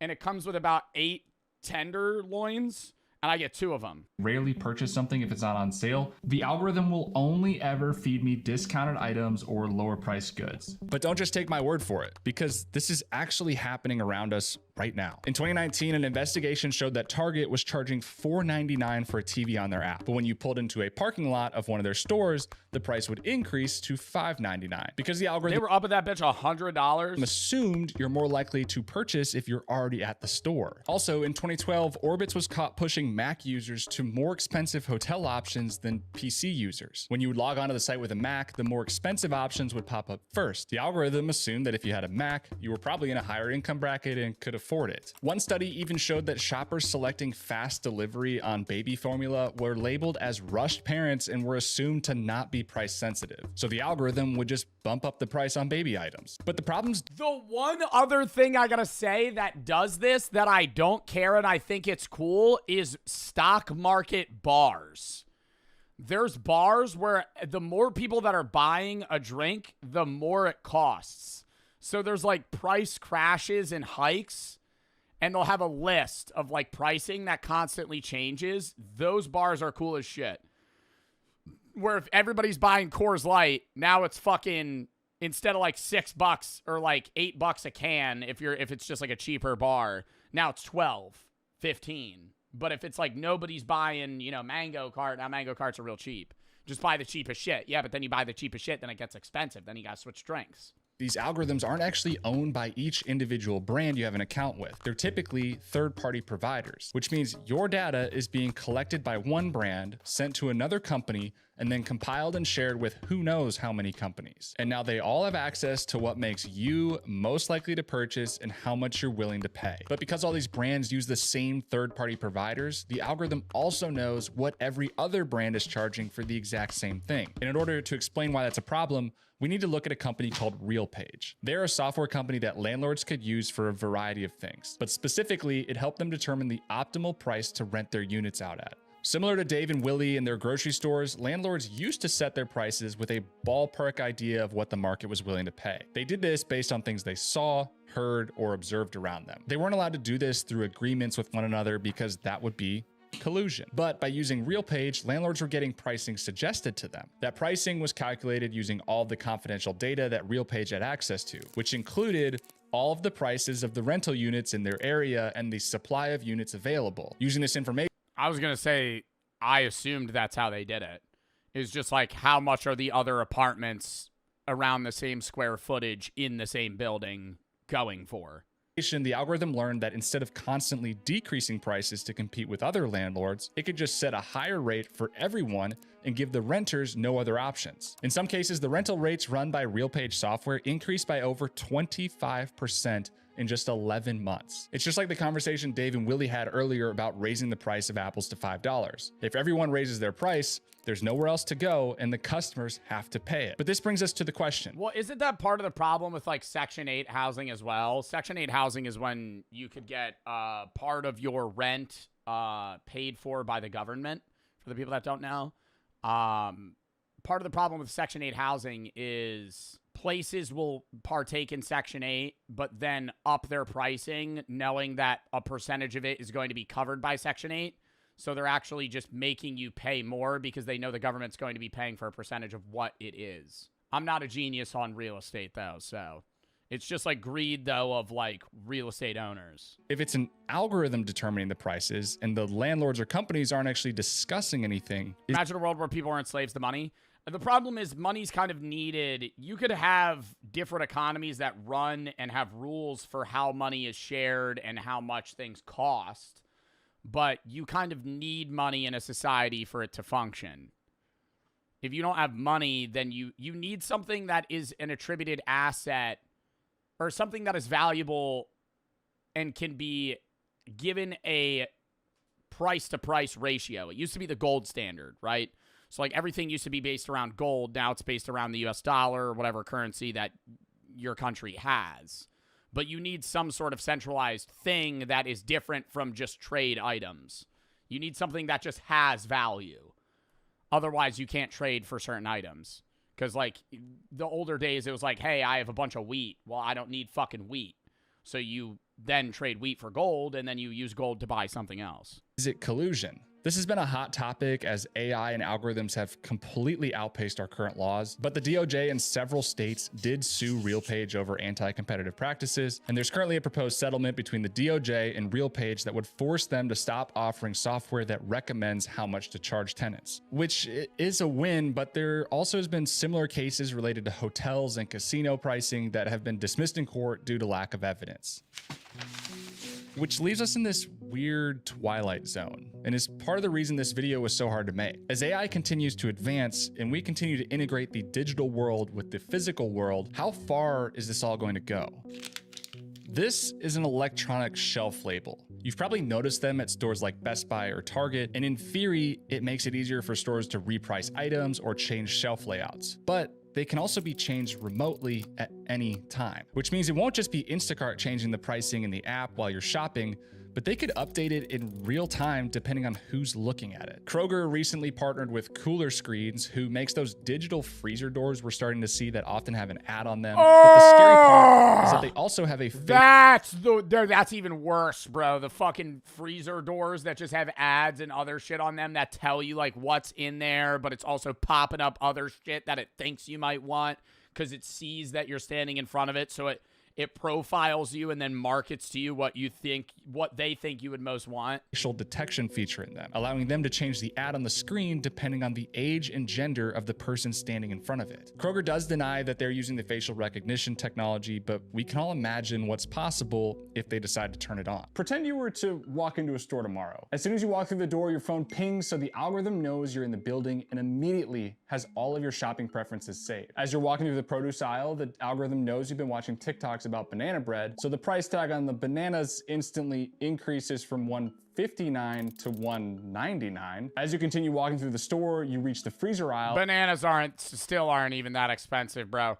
Bananas are about the cheapest fucking thing you could buy at a grocery store, dude. Bananas are like 50 cents a pound. They're worth nothing. Bananas are fucking dog shit.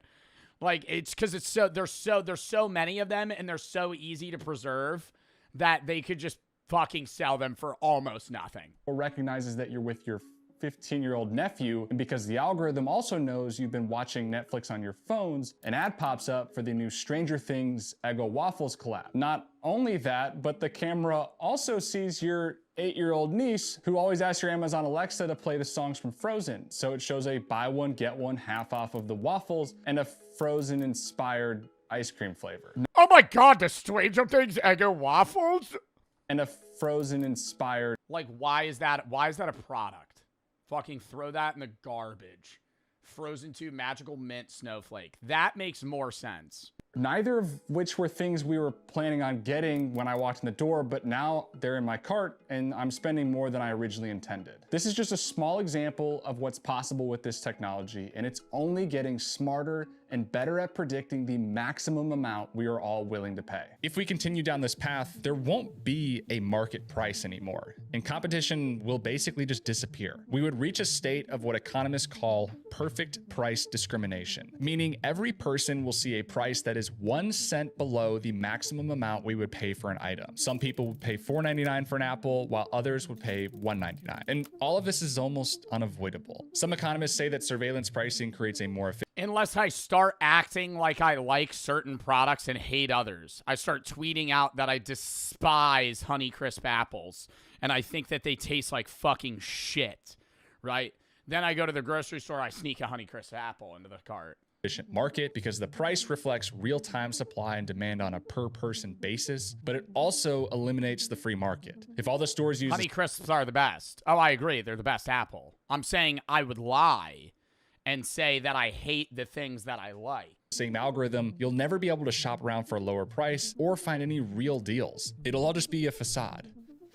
There have been some proposed regulations that would require online and in-person stores to label things more clearly and say that they were priced by an algorithm, but all those pricing decisions we talked about are meant to be hidden from us. So how would we know if we're actually getting taken advantage of, and would we be able to enforce these new regulations? Thankfully, groups like Consumer Reports are conducting studies and investigations to dig into this, but to a certain extent, we have no idea what's actually happening. And I don't know what the perfect solution is. Do we put a stop to surveillance pricing completely? If so, how would that be enforced? Do we set limits on price increases? Or do we force every company to create their own internal pricing algorithm? I'm not really sure, but I'd be curious to hear your thoughts.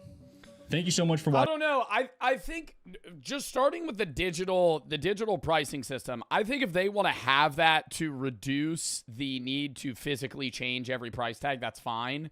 But there has to be some legal rule that they're only allowed to change prices once a day, you know, like at the start of the day. Like once that is set, they're not allowed to change it at noon during rush hour when they know more people are going to be in and they're in a hurry and they're just going to pay more for the product. Like stuff like that. Outside of that, like the collusion of companies working together to determine prices, just fucking remove the capability for them to share information with each other.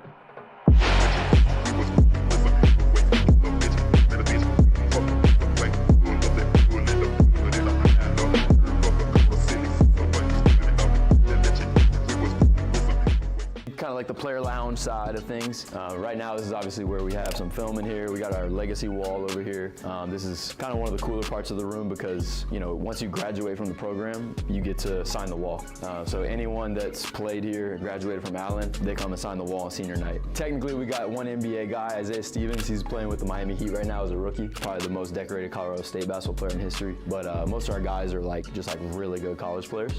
And then this is something kind of unique and different that I feel like we've done. You know, this is kind of like operates as our press. Even then, though, like, you could play. I know a lot of guys that would play D1, be really good in college, not good enough for the NBA. They just move to Europe.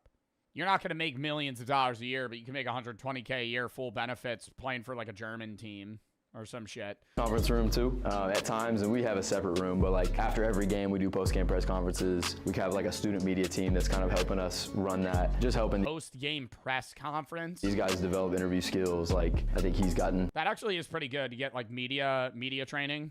A lot better over the last few years at answering questions and things of that nature. So not a lot of teams do that, at least public schools around here. So this room won't like overly impress, but like this is something we're still working on. Like we just literally like started this year, we started put together. It's like an old closet training room.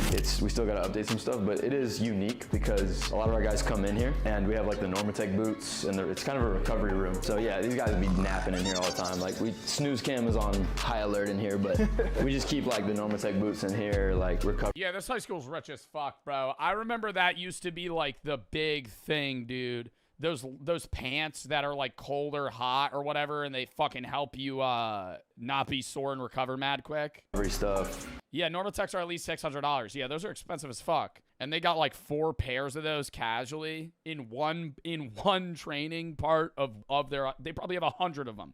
Hyper ice in the fridge, things like that.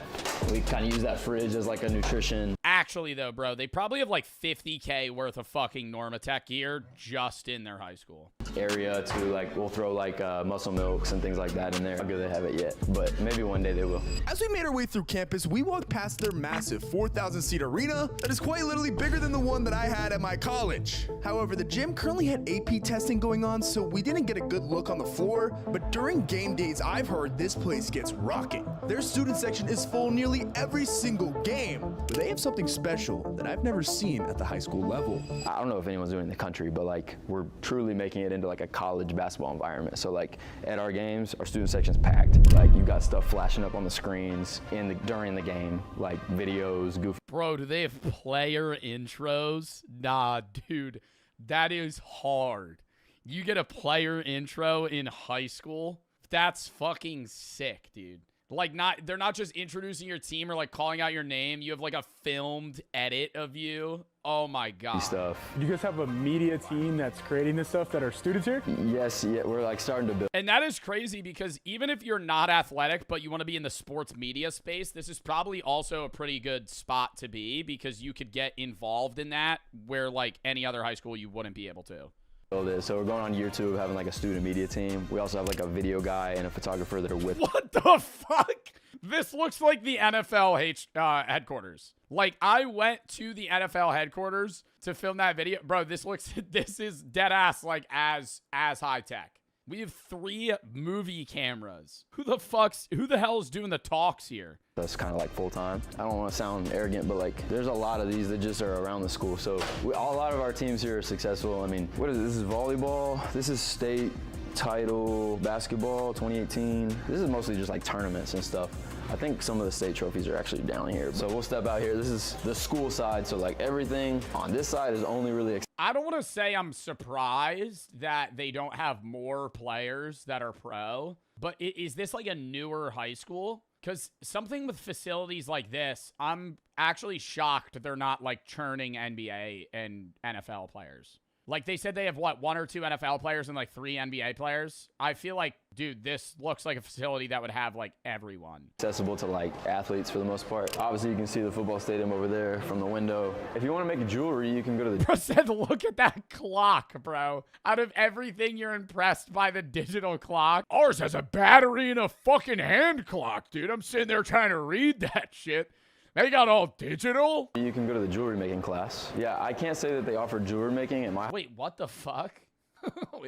Wait, is that a jewelry store? Yeah, I can't say that they offer jewelry making at my high school, but, you know, there's something for everybody here, I guess.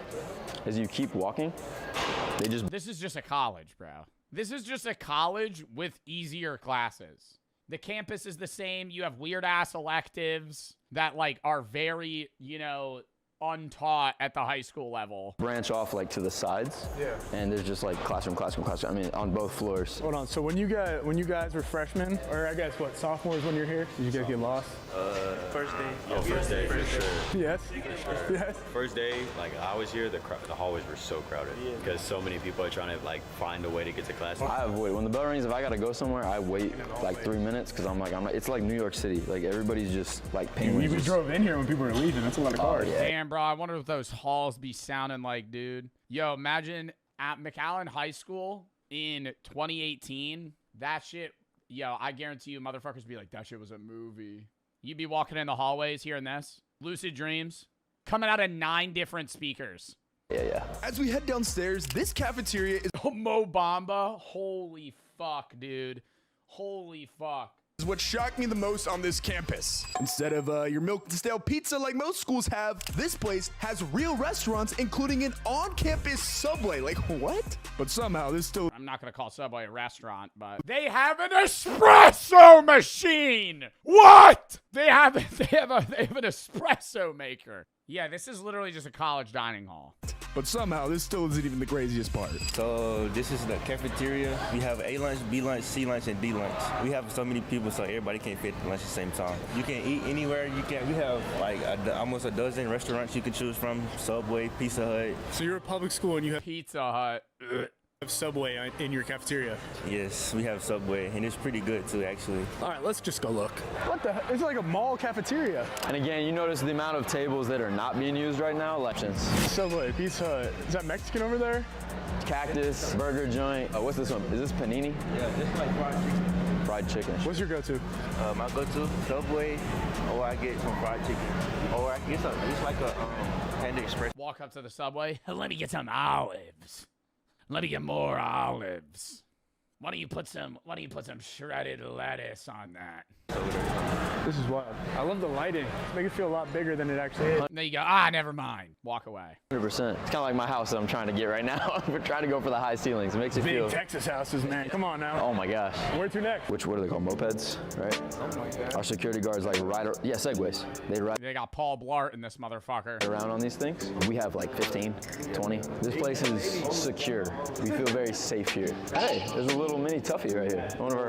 Well, I didn't even think about that. Yeah, they should have like TSA for motherfuckers to get in here, dude. Mascot just casually walking through the hallway. This is kind of cool, like, I don't know, this kind of shows you, like, I would say the school spirit here is pretty high. If you've ever seen a pep rally or a video of, like, some of that stuff that went viral, like, I mean, we packed the gym, 6,000, 7,000 students. Faculties, pep rallies here are a pretty big deal, big part of our community. Sports are a pretty big part of our community. Obviously, with football being excellent, wrestling, every program here is top notch, so. What do you think, what are you guys doing as, like, a basketball program? Because obviously football's won all the state championships, you know, huge pedigree of NFL players. What are you guys doing as a basketball program to kind of keep pace and try to get to that level that they're doing? Yeah, definitely. I mean, this, you know, just being our second, third year going in now, like, we're trying to build it. I mean, they want to. Yo, there's one kid here that sells mad drugs. I was just thinking about that shit. Somebody said premium vape detectors. Bro, when you said that, in my head, I was like, yo, there's one kid that just deals crazy drugs. The first things most of us noticed, depending on what time of year you were buying them or when the trip was planned for, it might be more expensive or less expensive. This is what's called dynamic pricing. It's the reason Ubers cost more during rush hour and why flights cost more during spring break. Dynamic prices. I think dynamic pricing, though, isn't bad in certain instances. Like, an Uber should cost way more at 3 in the fucking morning when there's less Uber drivers than at noon. You know? Like, if you're trying to DoorDash a fucking burrito at 3 a.m., that should cost you more money because there's less people available. It's different, though, when it's grocery stores that are dynamically pricing a product that isn't rare or a commodity that makes sense to do dynamic pricing for. Like, even flights, it kind of makes sense. Where if it's like the day before a flight and it's not full, obviously they're going to drop the prices because they want to fill the flight. What doesn't make sense is when airlines overbook people and then you have that motherfucker on the comms go, yeah, this is Delta Airlines number 608. We are looking for 2 passengers to potentially take a later flight for $500. No, I'm not getting off the fucking flight. I'm not getting off the fucking flight. Give me $5,000. Give me $5,000. I'll get off the flight. On customer-specific variables. These are things that are determined without any customer data, but as we've started to open our lives up more and more to data collection, we've pretty much opened Pandora's box and allowed companies to take complete control of our spending. If we return back to the Sherman Act, for something to be considered collusion, there needs to be an agreement to fix prices between multiple parties. But that agreement doesn't need to be said, written, or even directly agreed on. It could be something as simple as a wink. For example, if Dave and Willie, our grocery store owners, are out golfing one day and Dave says, man, the price on these apples is way too low. Then they both go and raise the prices the next day. That's considered illegal collusion. In other words, you don't need a direct agreement at all. You just need to prove that they are no longer acting independently. That leads us to the problem we're having today. And in order to explain this, I think we need to order some groceries.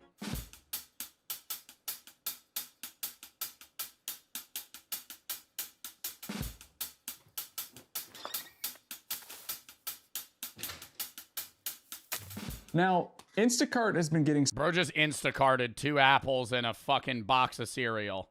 Are we dead ass? Are we dead ass?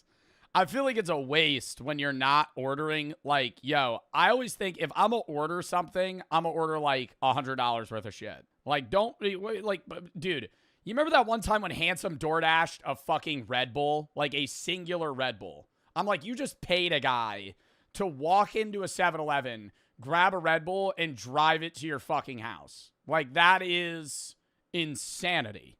Some heat lately. In a recent investigation, Consumer Reports found that grocery store prices were completely different for each customer, sometimes as much as 23%. And most of us know Instacart because of their app and being able to simply order our groceries instead of walking around the aisles of a grocery store, but they are also the leading software that grocery stores rely on. I mean, just think about it. Instacart had over 250 million orders in the first 3 quarters of 2025 alone. That's hundreds of millions of data points that they can compile and sell to the grocery. Yo, I never use Instacart because I don't want another motherfucker picking which blueberries I'm using, okay?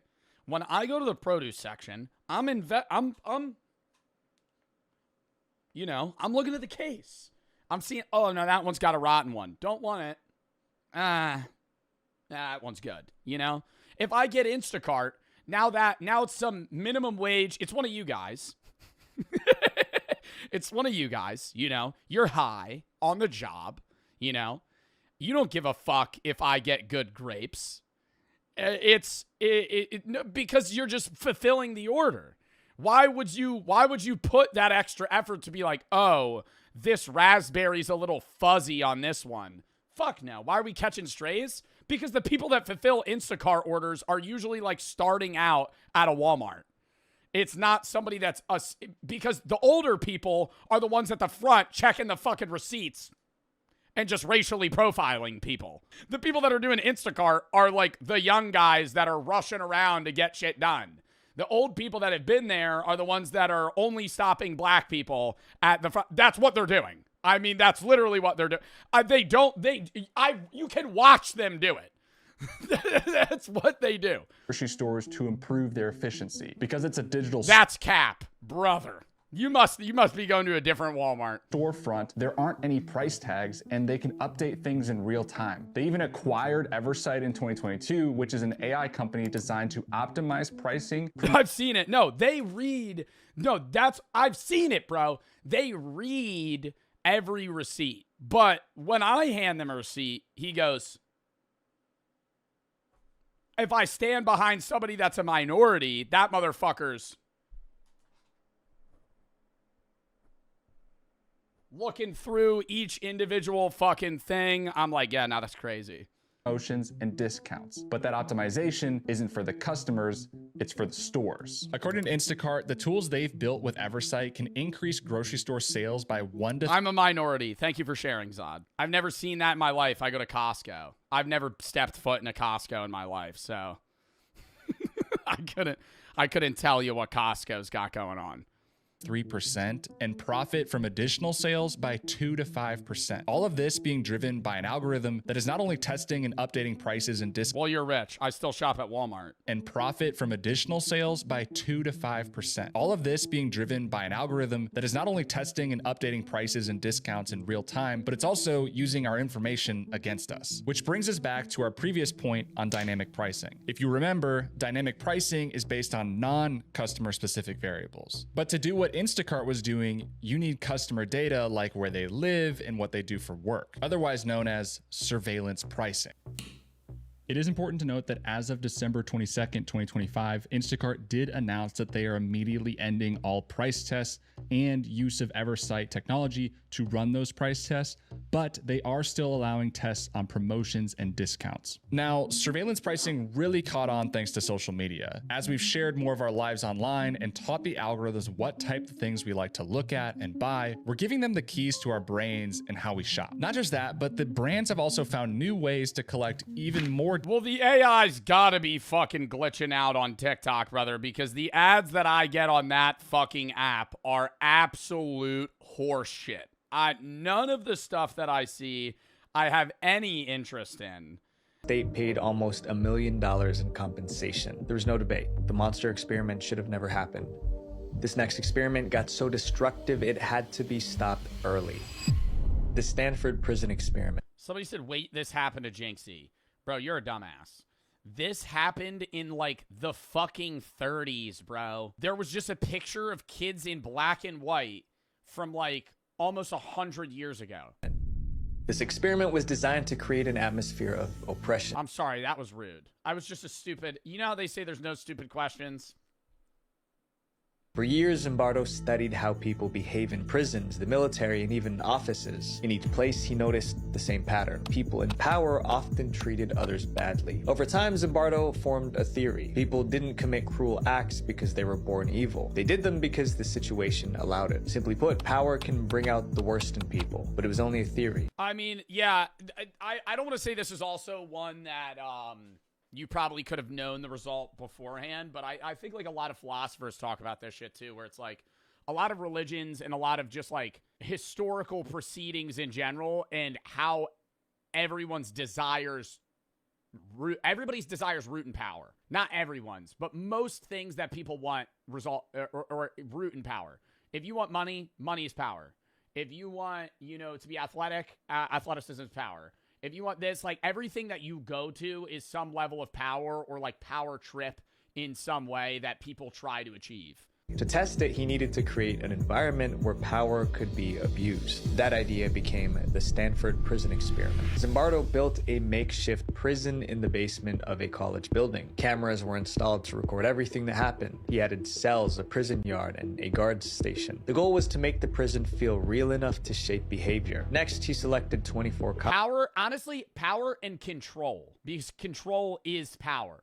And that's a big criticism I have of a lot of organized religions proceedings and how, like, a lot of, not every, obviously, like, church or pastor or individual is doing something wrong, but a lot of these things, like, people end up doing fucked up shit because, like, a lot of stuff in belief sets in general, something that might seem peaceful, is rooted in control, and control is power. College students to take part in the 2-week experiment. Zimbardo split them up into 2 groups. One group became guards, the other became prisoners. To help the guards feel powerful, Zimbardo gave them whistles, batons, and mirrored sunglasses. The sunglasses hid the guards' eyes, making it easier to act without empathy. Zimbardo never told the guards to be cruel or misuse their power. He simply gave them authority and watched what happened. The prisoners, on the other hand, were stripped of anything personal. They wore identical clothing that erased their individuality. Their names were replaced with ID numbers. So that they would begin to think of themselves anonymously as numbers, and no longer as people with names and identities. From the start, the imbalance was clear. On the first day, the guards were polite and careful. They still saw the prisoners as fellow students. This is unbelievable. They took my clothes, off the door. Soon the mood began to shift. On day 2, there was a very sharp change in the whole nature of what was happening in that prison. The guards started raising their voices. Guards punished prisoners for minor mistakes. Their authority was settling in. The guards then began to escalate their use of power. Some of them had prisoners clean out toilet bowls with their bare hands. If a prisoner resisted, they were locked in a small closet. This was their version of solitary confinement. Within the first 4 days, 3 prisoners were so affected that they were released. By the 5th day, the remaining prisoners looked exhausted. When they lined up for inspection, they seemed scared. You see how he did that, boy? Yes, sir, Mr. Correctional Officer. The guards acted differently too. They were now tyrannical. It seemed like they forgot that they were just students in an experiment. The situation was out of control. It was just a matter of time before someone got hurt. And at that point, we said, enough, we have to end this. The experiment was scheduled to last 14 days, but Zimbardo shut it down on the 6th day. In 1972, Zimbardo talked about his Dude, and you wonder how bad it would have gotten. There's a whole movie on that, too, and how, like, some of them literally tried to escape. Like, they genuinely treated it like it was prison. Experiment at conferences. He also released a film showing real footage of what happened. Public reaction was intense. Some people refused to believe the results. They argued that Zimbardo unknowingly selected people who were predisposed to authoritarianism. But others believed the experiment proved Zimbardo's theory. Normal people can change when placed into powerful or powerless roles. Decades later, the Stanford prison experiment. I think this is an extreme example as well. I think if you were to redo the Stanford prison experiment, I don't think in every situation the guards would become this weird, like, fear-mongering, power-wielding, like, dictators, you know? I think a lot of the time they would just treat it as, like, some stupid experiment. But I think it does show that most people in a position of power are more likely to abuse that power than not. The consequences of this next experiment affected thousands of people and lasted for decades. Project 4.1. Project 4.1 was officially described All right, lock in. as a medical study. Scientists wanted to understand how radiation affects the human body, but this experiment was never planned in advance. It began because of a disaster. In the early 1940s, the US set out to build the most powerful weapon ever created, a nuclear bomb. But there was only one way to know if they were on the right track. They needed to test the nukes they were making. Testing meant detonation. The military needed a remote location to blow stuff up without drawing attention. They chose the Marshall Islands in the Pacific Ocean. The Marshall Islands is mostly made up of atolls, which are ring-shaped coral reefs with a lagoon in the middle. But those islands weren't empty. People lived there. Nuclear testing in that region put the locals at risk. But the military moved forward anyway. Between 1946 and 1958, the US carried out a series of nuclear tests, detonating 67 giant bombs in the Marshall Islands. The tests continued for years. The explosions grew more powerful. It was just a matter. And I feel like the test not only probably gave the people of the islands radiation poisoning, but wouldn't it affect all of their food supply and shit as well? But they weren't all nukes. They were probably just bigger bombs. But even then, you're just like killing the environment, like all around there. So even if there weren't people, you're just fucking the ecosystem in that area. Matter of time before something went wrong. On March 1st, 1954, the military carried out another test. The shockwave visibly roared across the ocean and hit the camera ship miles away. But scientists miscalculated the strength of the blast. It was more than twice as powerful as predicted. A cloud of radioactive debris shot into the sky, and it drifted toward the nearby islands. And then there was the wind.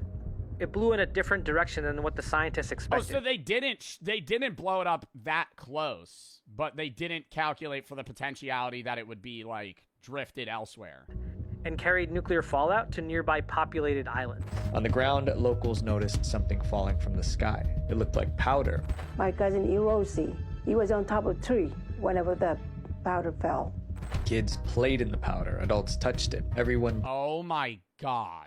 Wouldn't you die in, like, weeks? Breathed it in. It got on everything. Clothing, food, and even toys that the kids played with. The exposure continued for days. They had no idea that it was toxic. After the fallout, the researchers faced a choice. They could warn the locals and evacuate them, or they could treat it as a research opportunity. Behind closed doors, military leaders and scientists made their decision. Instead of evacuating the locals, they decided to use them as test subjects. They called it Project 4.1. The US knew the danger that the the contamination posed, but didn't share that information with the locals. As health problems began to appear, medical teams arrived on the islands. They claimed they were there to help, and they did provide some medical care, but in reality, they were mostly collecting data.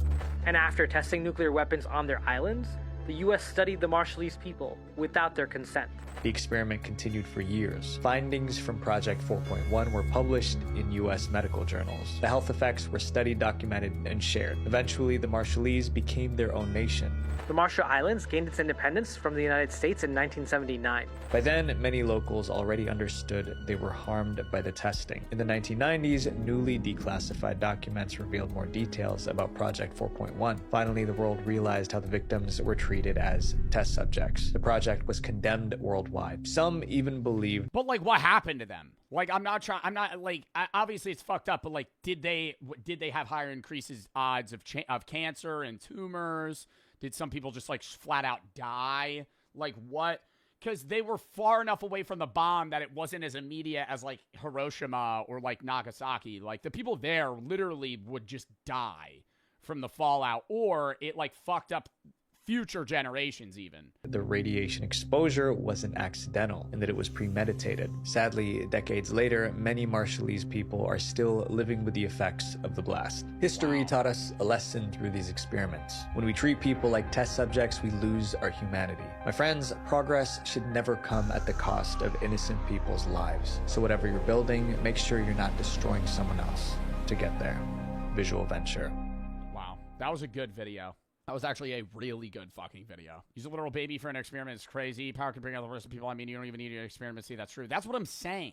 That's what I'm saying. Like, I feel like half of these, it's like, all right, yo, let's run this experiment to just prove something that we already know. I gotta piss, and then we're gonna hop in.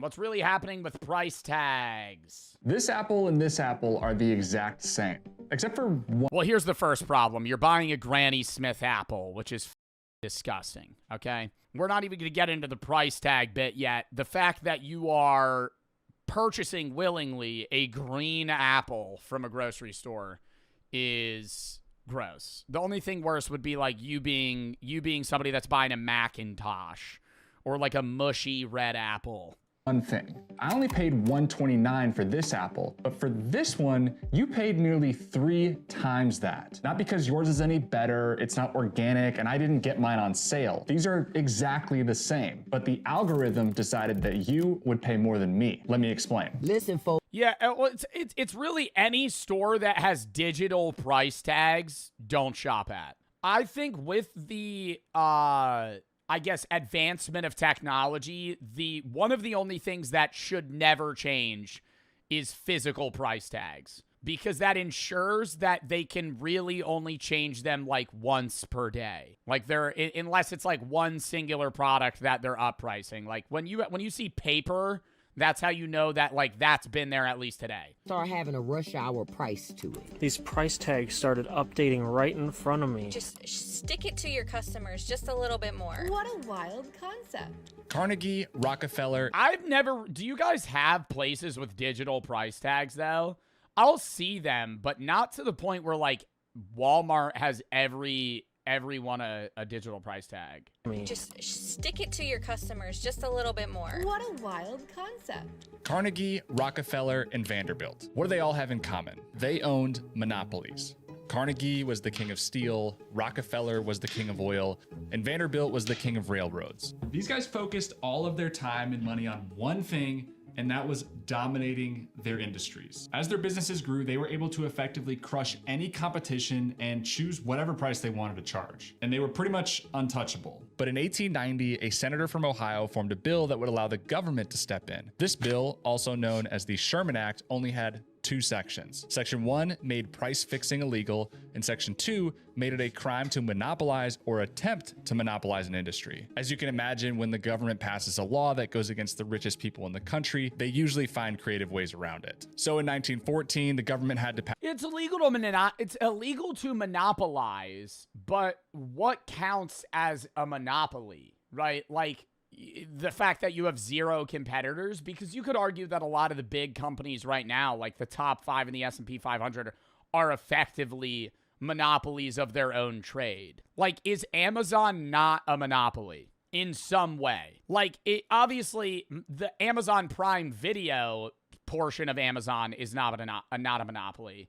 But, like, the Amazon service of, like, okay, yeah, there's Temu and eBay and Etsy and other places where you buy shit online. But, like, I would argue that the majority of Americans, and anywhere really where Amazon's available, is using Amazon as the first and foremost place where they're buying almost any product. We're gonna start acting like airline tickets. So let's play a game to really understand what we're dealing with. Here we have 2 grocery stores, Dave's and Willie's. To keep things simple, let's pretend they each I'm going to Dave's. Sell the same thing. Both stores sell their apples for $3 a piece. Customers don't really have a preference, so they just shop wherever their heart desires. But Dave decides that he wants to make a little bit more money, so he lowers his price to $2.50. For the next Good choice going to Dave's. week, the majority of customers start shopping at Dave's for their apples because they're cheaper. But as soon as Willie catches on to this, he lowers his price to $1.99. Again, all the shoppers follow the lower price. That's just the idea of, like, capitalism, free market, right? The problem with that is nobody ever lowers prices or does anything reasonably without the potential to then just raise it in the long term. Like, it's like short-term gains for, like, or short-term losses for long-term gains.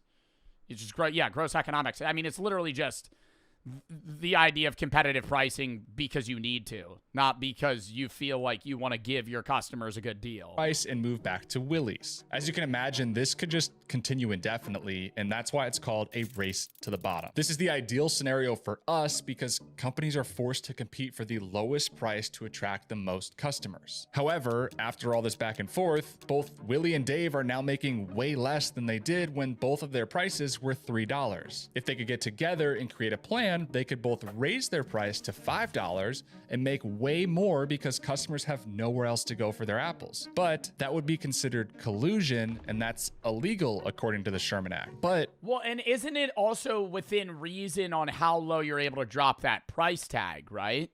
Because couldn't Microsoft, the fucking, monolith of a company that it is, sell their Xboxes for $50 and just take billions of dollars in losses and effectively drive PlayStation out of business? Doing the collusion, and instead it's the algorithm. And what if the algorithm didn't just know what everyone else was? Competitive pricing is what Xbox did initially. PlayStation, I'm not 100% sure, didn't want to sell the PlayStation for $500.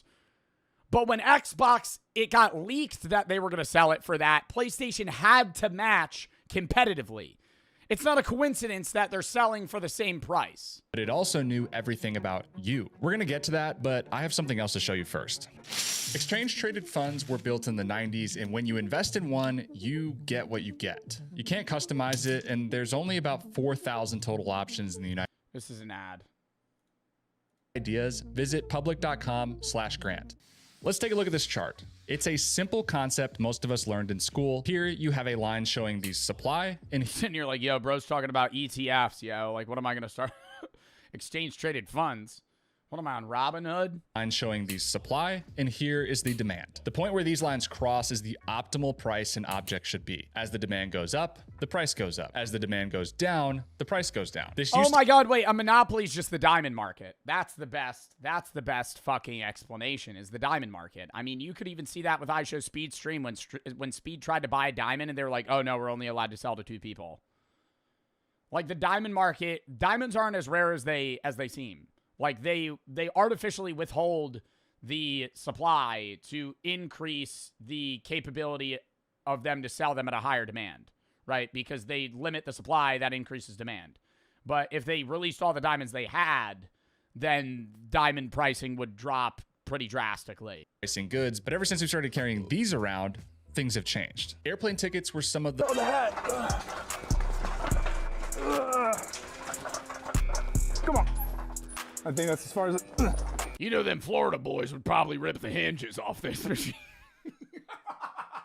You know, them Florida boys would probably fucking just pick this machine up and throw it through a wall. Inside foot.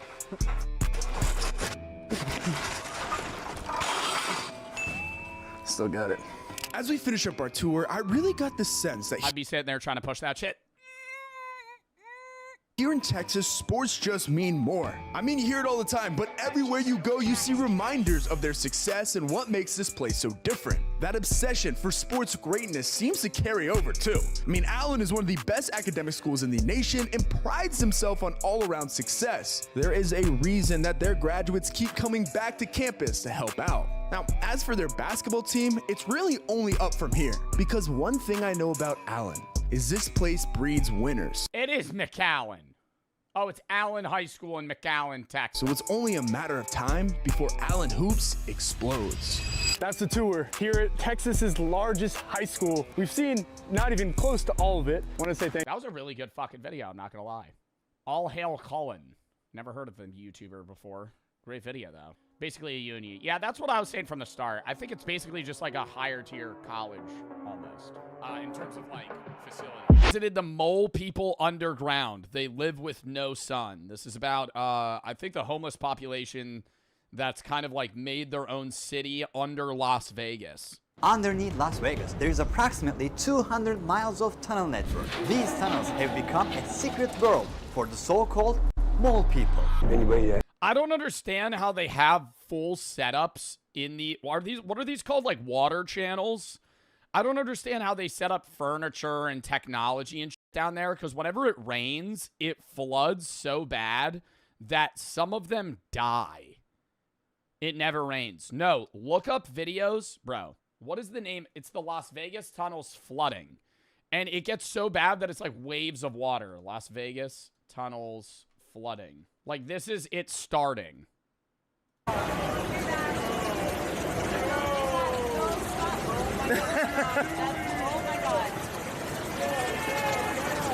And all of that water's gonna go into the ducts. So that's why it's so dangerous for them to live down there, because it wasn't meant for homeless people. It's meant for, like, water escape travel, because it's such a dry area that when, like, an inch of rain occurs, it's like a tsunami.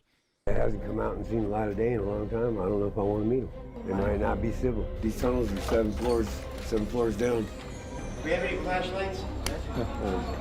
Hey. People turn gray down here. There are people out there that haven't seen the light of day and never will. The city dazzles with luxury hotels, casinos, and endless entertainment. Millions of people visit. Wow, they literally never come out? How many people live under Las Vegas? Do you think they have a stat on that? How many people live in the tunnels of Las Vegas? I would guess like a few thousand. 1,200 to 1,500 people live in the storm drain tunnels beneath Las Vegas. Some estimate the number is even higher. Wow. So that's like a small city. Las Vegas. Under Las Vegas. Every year, but many don't know what exists just below this desert paradise. The endless darkness has slowly... Yo, you're on crack. You think I'm walking in that tunnel pitch black? Would I pay some random guy that's going to give me a tour? Yeah, man, I'll show you the tunnels. The way people think and behave. I got shot in the head with a gun. Somebody died right where we were standing last night. Some of them were even born into this dark world. These people have no idea. Oh no, there's like babies in there. And they hide in these tunnels to stay away from the law. The police radios and stuff would not work down here. So what you're looking at is a map of the tunnels in Las Vegas. There's about 1,500 people that live in that system. The tunnels have their own names, like neighborhoods, right? Yeah. Nobody on the street level knows what is going on. Do you think the majority of the people that live in the tunnels under Vegas are people that went broke from gambling? Like, how did they even end up? Because it makes a lot of sense when there's, like, homeless people in Cali or certain big cities because it's, like, warm or there's just an influx of people. But, like, Vegas is in the middle of nowhere, right? Like, you don't become homeless and then go to Vegas. Like, there's a lot of people that become homeless and then move to California. Not move, but, like, start walking there or going there. Drugs? Yeah, because there's also, it is a big fucking, like, gambling / illegal activity hub, I guess. Relocated for a job. Deep into the tunnels, which are connected to many other tunnels. Let's descend into darkness, where these tunnel people have built their lives. This is the Narcan, the nasal spray. So if you see somebody overdosing, you can hit them with this. It'll bring them back. You get 30 minutes. You still have to call an ambulance. Super easy. Pop it out right in the nose. We can't just walk in unless we're with Rob, who survived 5 years down here. The entrance is blocked with metal bars to stop people. Why can't they go down without Rob? Because they would get, like, attacked? Like, they know Rob? Like, Rob's their in? He's, like, the middleman connection guy? So he used to live down here, and now Rob's out, like, he's not homeless anymore. From entering, and to keep trash out during floods. What is the worst thing that happened to you in tunnels? Probably the flood that we had a few years ago when I lost 2 of my best friends. The ground is... Bro, see? Random flood, 2 of his friends died, and that's only the people that he knows. 1,500 people fucking live down here. People just drowning. Las Vegas is extremely hard, so rainwater can't soak into the soil the way it normally would, to prevent flooding on the streets. Oh, that's the type of video I was looking for. These tunnels were... Holy shit. Dude, literally thousands of gallons of water just... And you're, like, asleep. It's pitch black down there. You're fucking sleeping. You hear, like, water rushing. You don't even have time to run. Built to direct water under the city. So when it rains, the water rushes straight into the tunnels where people are living. Even on a sunny day in the city, a rainstorm 15 miles away in the mountains can send a flood rushing down these tunnels in minutes. Every time this sudden disaster hits, people in this massive underground city lose their lives to drowning. A lot of trash here. We ran into Nate first. He warned us not to enter the tunnel. Why do people go so far into the tunnel then? Like, why not hover kind of, because it's more safe, I guess, from, like, other people or other people that are living in the tunnel? Because, like, wouldn't you want to just live right on the outskirts of the tunnel so then you could get out? I stay away from the deep parts of the tunnel. Oh, see, that's what I'm saying. Like, this guy only hovers at the front. What's the reason for that? Just because the unknown. I don't know what's down there. It gets smaller and smaller as you get to... Okay, the curiosity would kill me, though. Like, wanting to know what's in there and what, like, people have kind of, like, brought miles into these tunnels. Like, full setups. They got a couch, TVs. You get to where you got to crawl. Like, was that a fucking engine? Crawl. From what I know, these tunnels are 7 floors down. Dead bodies? You think there's dead bodies in there? Because nobody's going in there to clean it up. So if somebody dies, they're just in there. Because they're not sending, like, firemen or people down here to come fucking collect. Imagine. There's rooms off in these tunnels, service rooms that anybody could be in there, you know. You'd be kidnapped, killed, hostage, burnt alive, it don't matter. Whatever danger hides deep in the tunnels, Toby has faced it. I'm back here in the dark, you know what I mean? Dark. What is the worst thing that happened to you down in these tunnels? I got attacked one time, like 3 Cuban dudes. One of the guys came in my spot with the damn machete. He was one of the top dog dudes. But I handled my own, so I had a basket and I took it in there, threw it on its side, stuck poles in it, made one of them little Maltese cocktails. It's the only thing that saved me. Anyone home, guys? So he got into a fucking death fight in the middle of the tunnels when it was pitch black. Because 3 guys tried to, like, press him for his spot. Territory. Skinny Pete. Anybody home? Is that guy's name? Do we have any flashlights? I'll check and see if I got one in my bag. See, that would scare the shit out of me. I would never go down here. I would want to see what's down here, but, like, you're just walking, it's pitch black, you shine. Yeah, that's from Breaking Bad. That's one of the dealers, right? You're fucking walking, it's pitch black, you shine your flashlight, and there's just a person stoically staring off into the distance, just. And they don't even, like, they see your light, they don't even fucking look at you. Oh my god. Do we have any flashlights? That's so scary. The woman, possibly under the influence of the substance, asked for Narcan. If you actually know how to navigate, you can make it all the way underground in the tunnels without ever coming up to the surface. It can be done if you know the tunnel system well enough. That is a fucking PC. How did they get that? And why is it a mile into the fucking tunnel? That is a disassembled PC. I don't even think the CPU's still on it. The GPU's missing. So they're all basically connected. Eventually, they are passageways. For the most part. Of course, the RAM's gone. Yeah, the RAM prices are crazy right now. This labyrinth may not look like a home to you, but stepping into their spots without warning could get us into serious trouble. Some of them are armed, and don't hesitate to use it. You can hear the cars. You can hear it. Oh my God. We're in the middle of the city right now, and they're literally driving over the heads of people that are living underground. One of the rarest points that we see sunlight. Here it is, the city. A life they're not part of, only able to watch from the underground. It's kind of an illusion that hides everything. Yeah, because you're kind of like stuck in... If you have no money and you're homeless in Vegas, you're not going to like leave Vegas, you know? I mean, maybe you get enough money to get like a bus ticket to go elsewhere, but it's like Vegas is in the middle of nowhere, near nothing that's like usable for homeless people. Obviously, I mean, there is probably aid for homeless people there, but like I'm wondering how they get like daily food supplies, shelter, like clothing. Because like a lot of Vegas, yeah, they do have shops and stuff, but I feel like it's like a gambling hub. Later, we saw the famous Caesar's Palace Hotel through the metal grate. Above, Nevada's casinos make over $15 billion a year. Below, people live in death traps of the city. So twice a day, the hotel has dropped their filtration system, so that's why it hasn't rained in forever, but it's still wet. Wait, what? Is the poop going down there? The smell is very bad. In certain tunnels, water flows in from the city's drainage system, and some people use it to take showers. There are minutes. Was that like a did somebody bring a hot tub down here? What is this? Somebody brought like a bath? Water flows in from the city's drainage system, and some people use it to take showers. There are many tunnels around here. Yo, I would be like so nervous somebody would just come out of the shadows and fucking shank me. Like he's just, you can't see anything beyond this like graffiti right here. Without our guide, we cannot come here. One wrong turn and you're lost. Someone left a note, rest in peace, and there's a cross here. Apparently, someone has passed on the spot. A lot of bicycles. He might build them and sell them. Oh.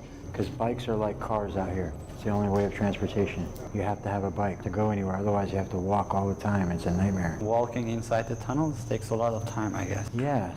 I lived down here 2.5 years. I never used a flashlight. How did you find your ways under the tunnels without flashlight? Put my hand on the wall and your memory. Hand on the wall, memory? You don't think your eyes adjust? It's that dark that you can't fucking see anything? You know where everything is in your tunnel. It's your house. It's exactly the same thing out here.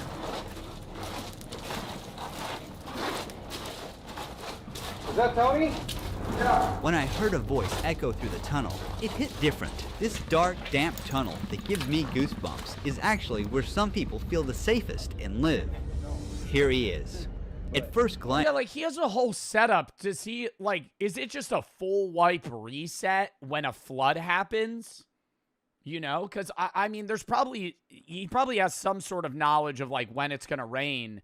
But if it just randomly floods, does he just lose everything and then yeah, like somebody said rust wipe, actually. Like, I'm not trying to make a fucking video game reference, but it's like, it'd be like falling into lava in Minecraft. Like, you just lose all your items. Like, all this stuff. Look, he has a whole bed. He has crates, food items, shelving. Like, all that would just get swept away. It looks like clutter, but to Tony, every single item is essential to his survival. I've been in these tunnels for 6 years, and there has been times where we've had good people here, and it was a sense of community, but now we've got some people in here that don't give a shit about nothing but themselves. You know, just, they're bullies. Some asshole over That's sad. there started a fire because he's just a mean dude.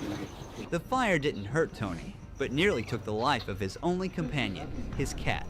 This one right here. Oh, yeah, I'm fucking scrapping, dude. You try to kill the cat, that's crossing a fucking line.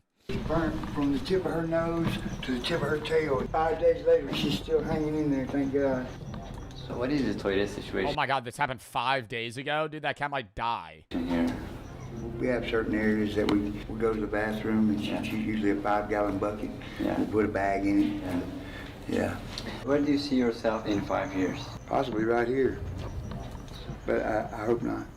I don't plan on being here for the rest of my life. I mean, how do you get out of that? He's been there for 6 years. He's been homeless for 6 years. How do you, like, you have to get a job and a place to live. How? In Vegas? Like, you're not getting hired. I mean, I'm 57 years old. I'm getting old. I just haven't been ready. I think the big worry is, yeah, like, if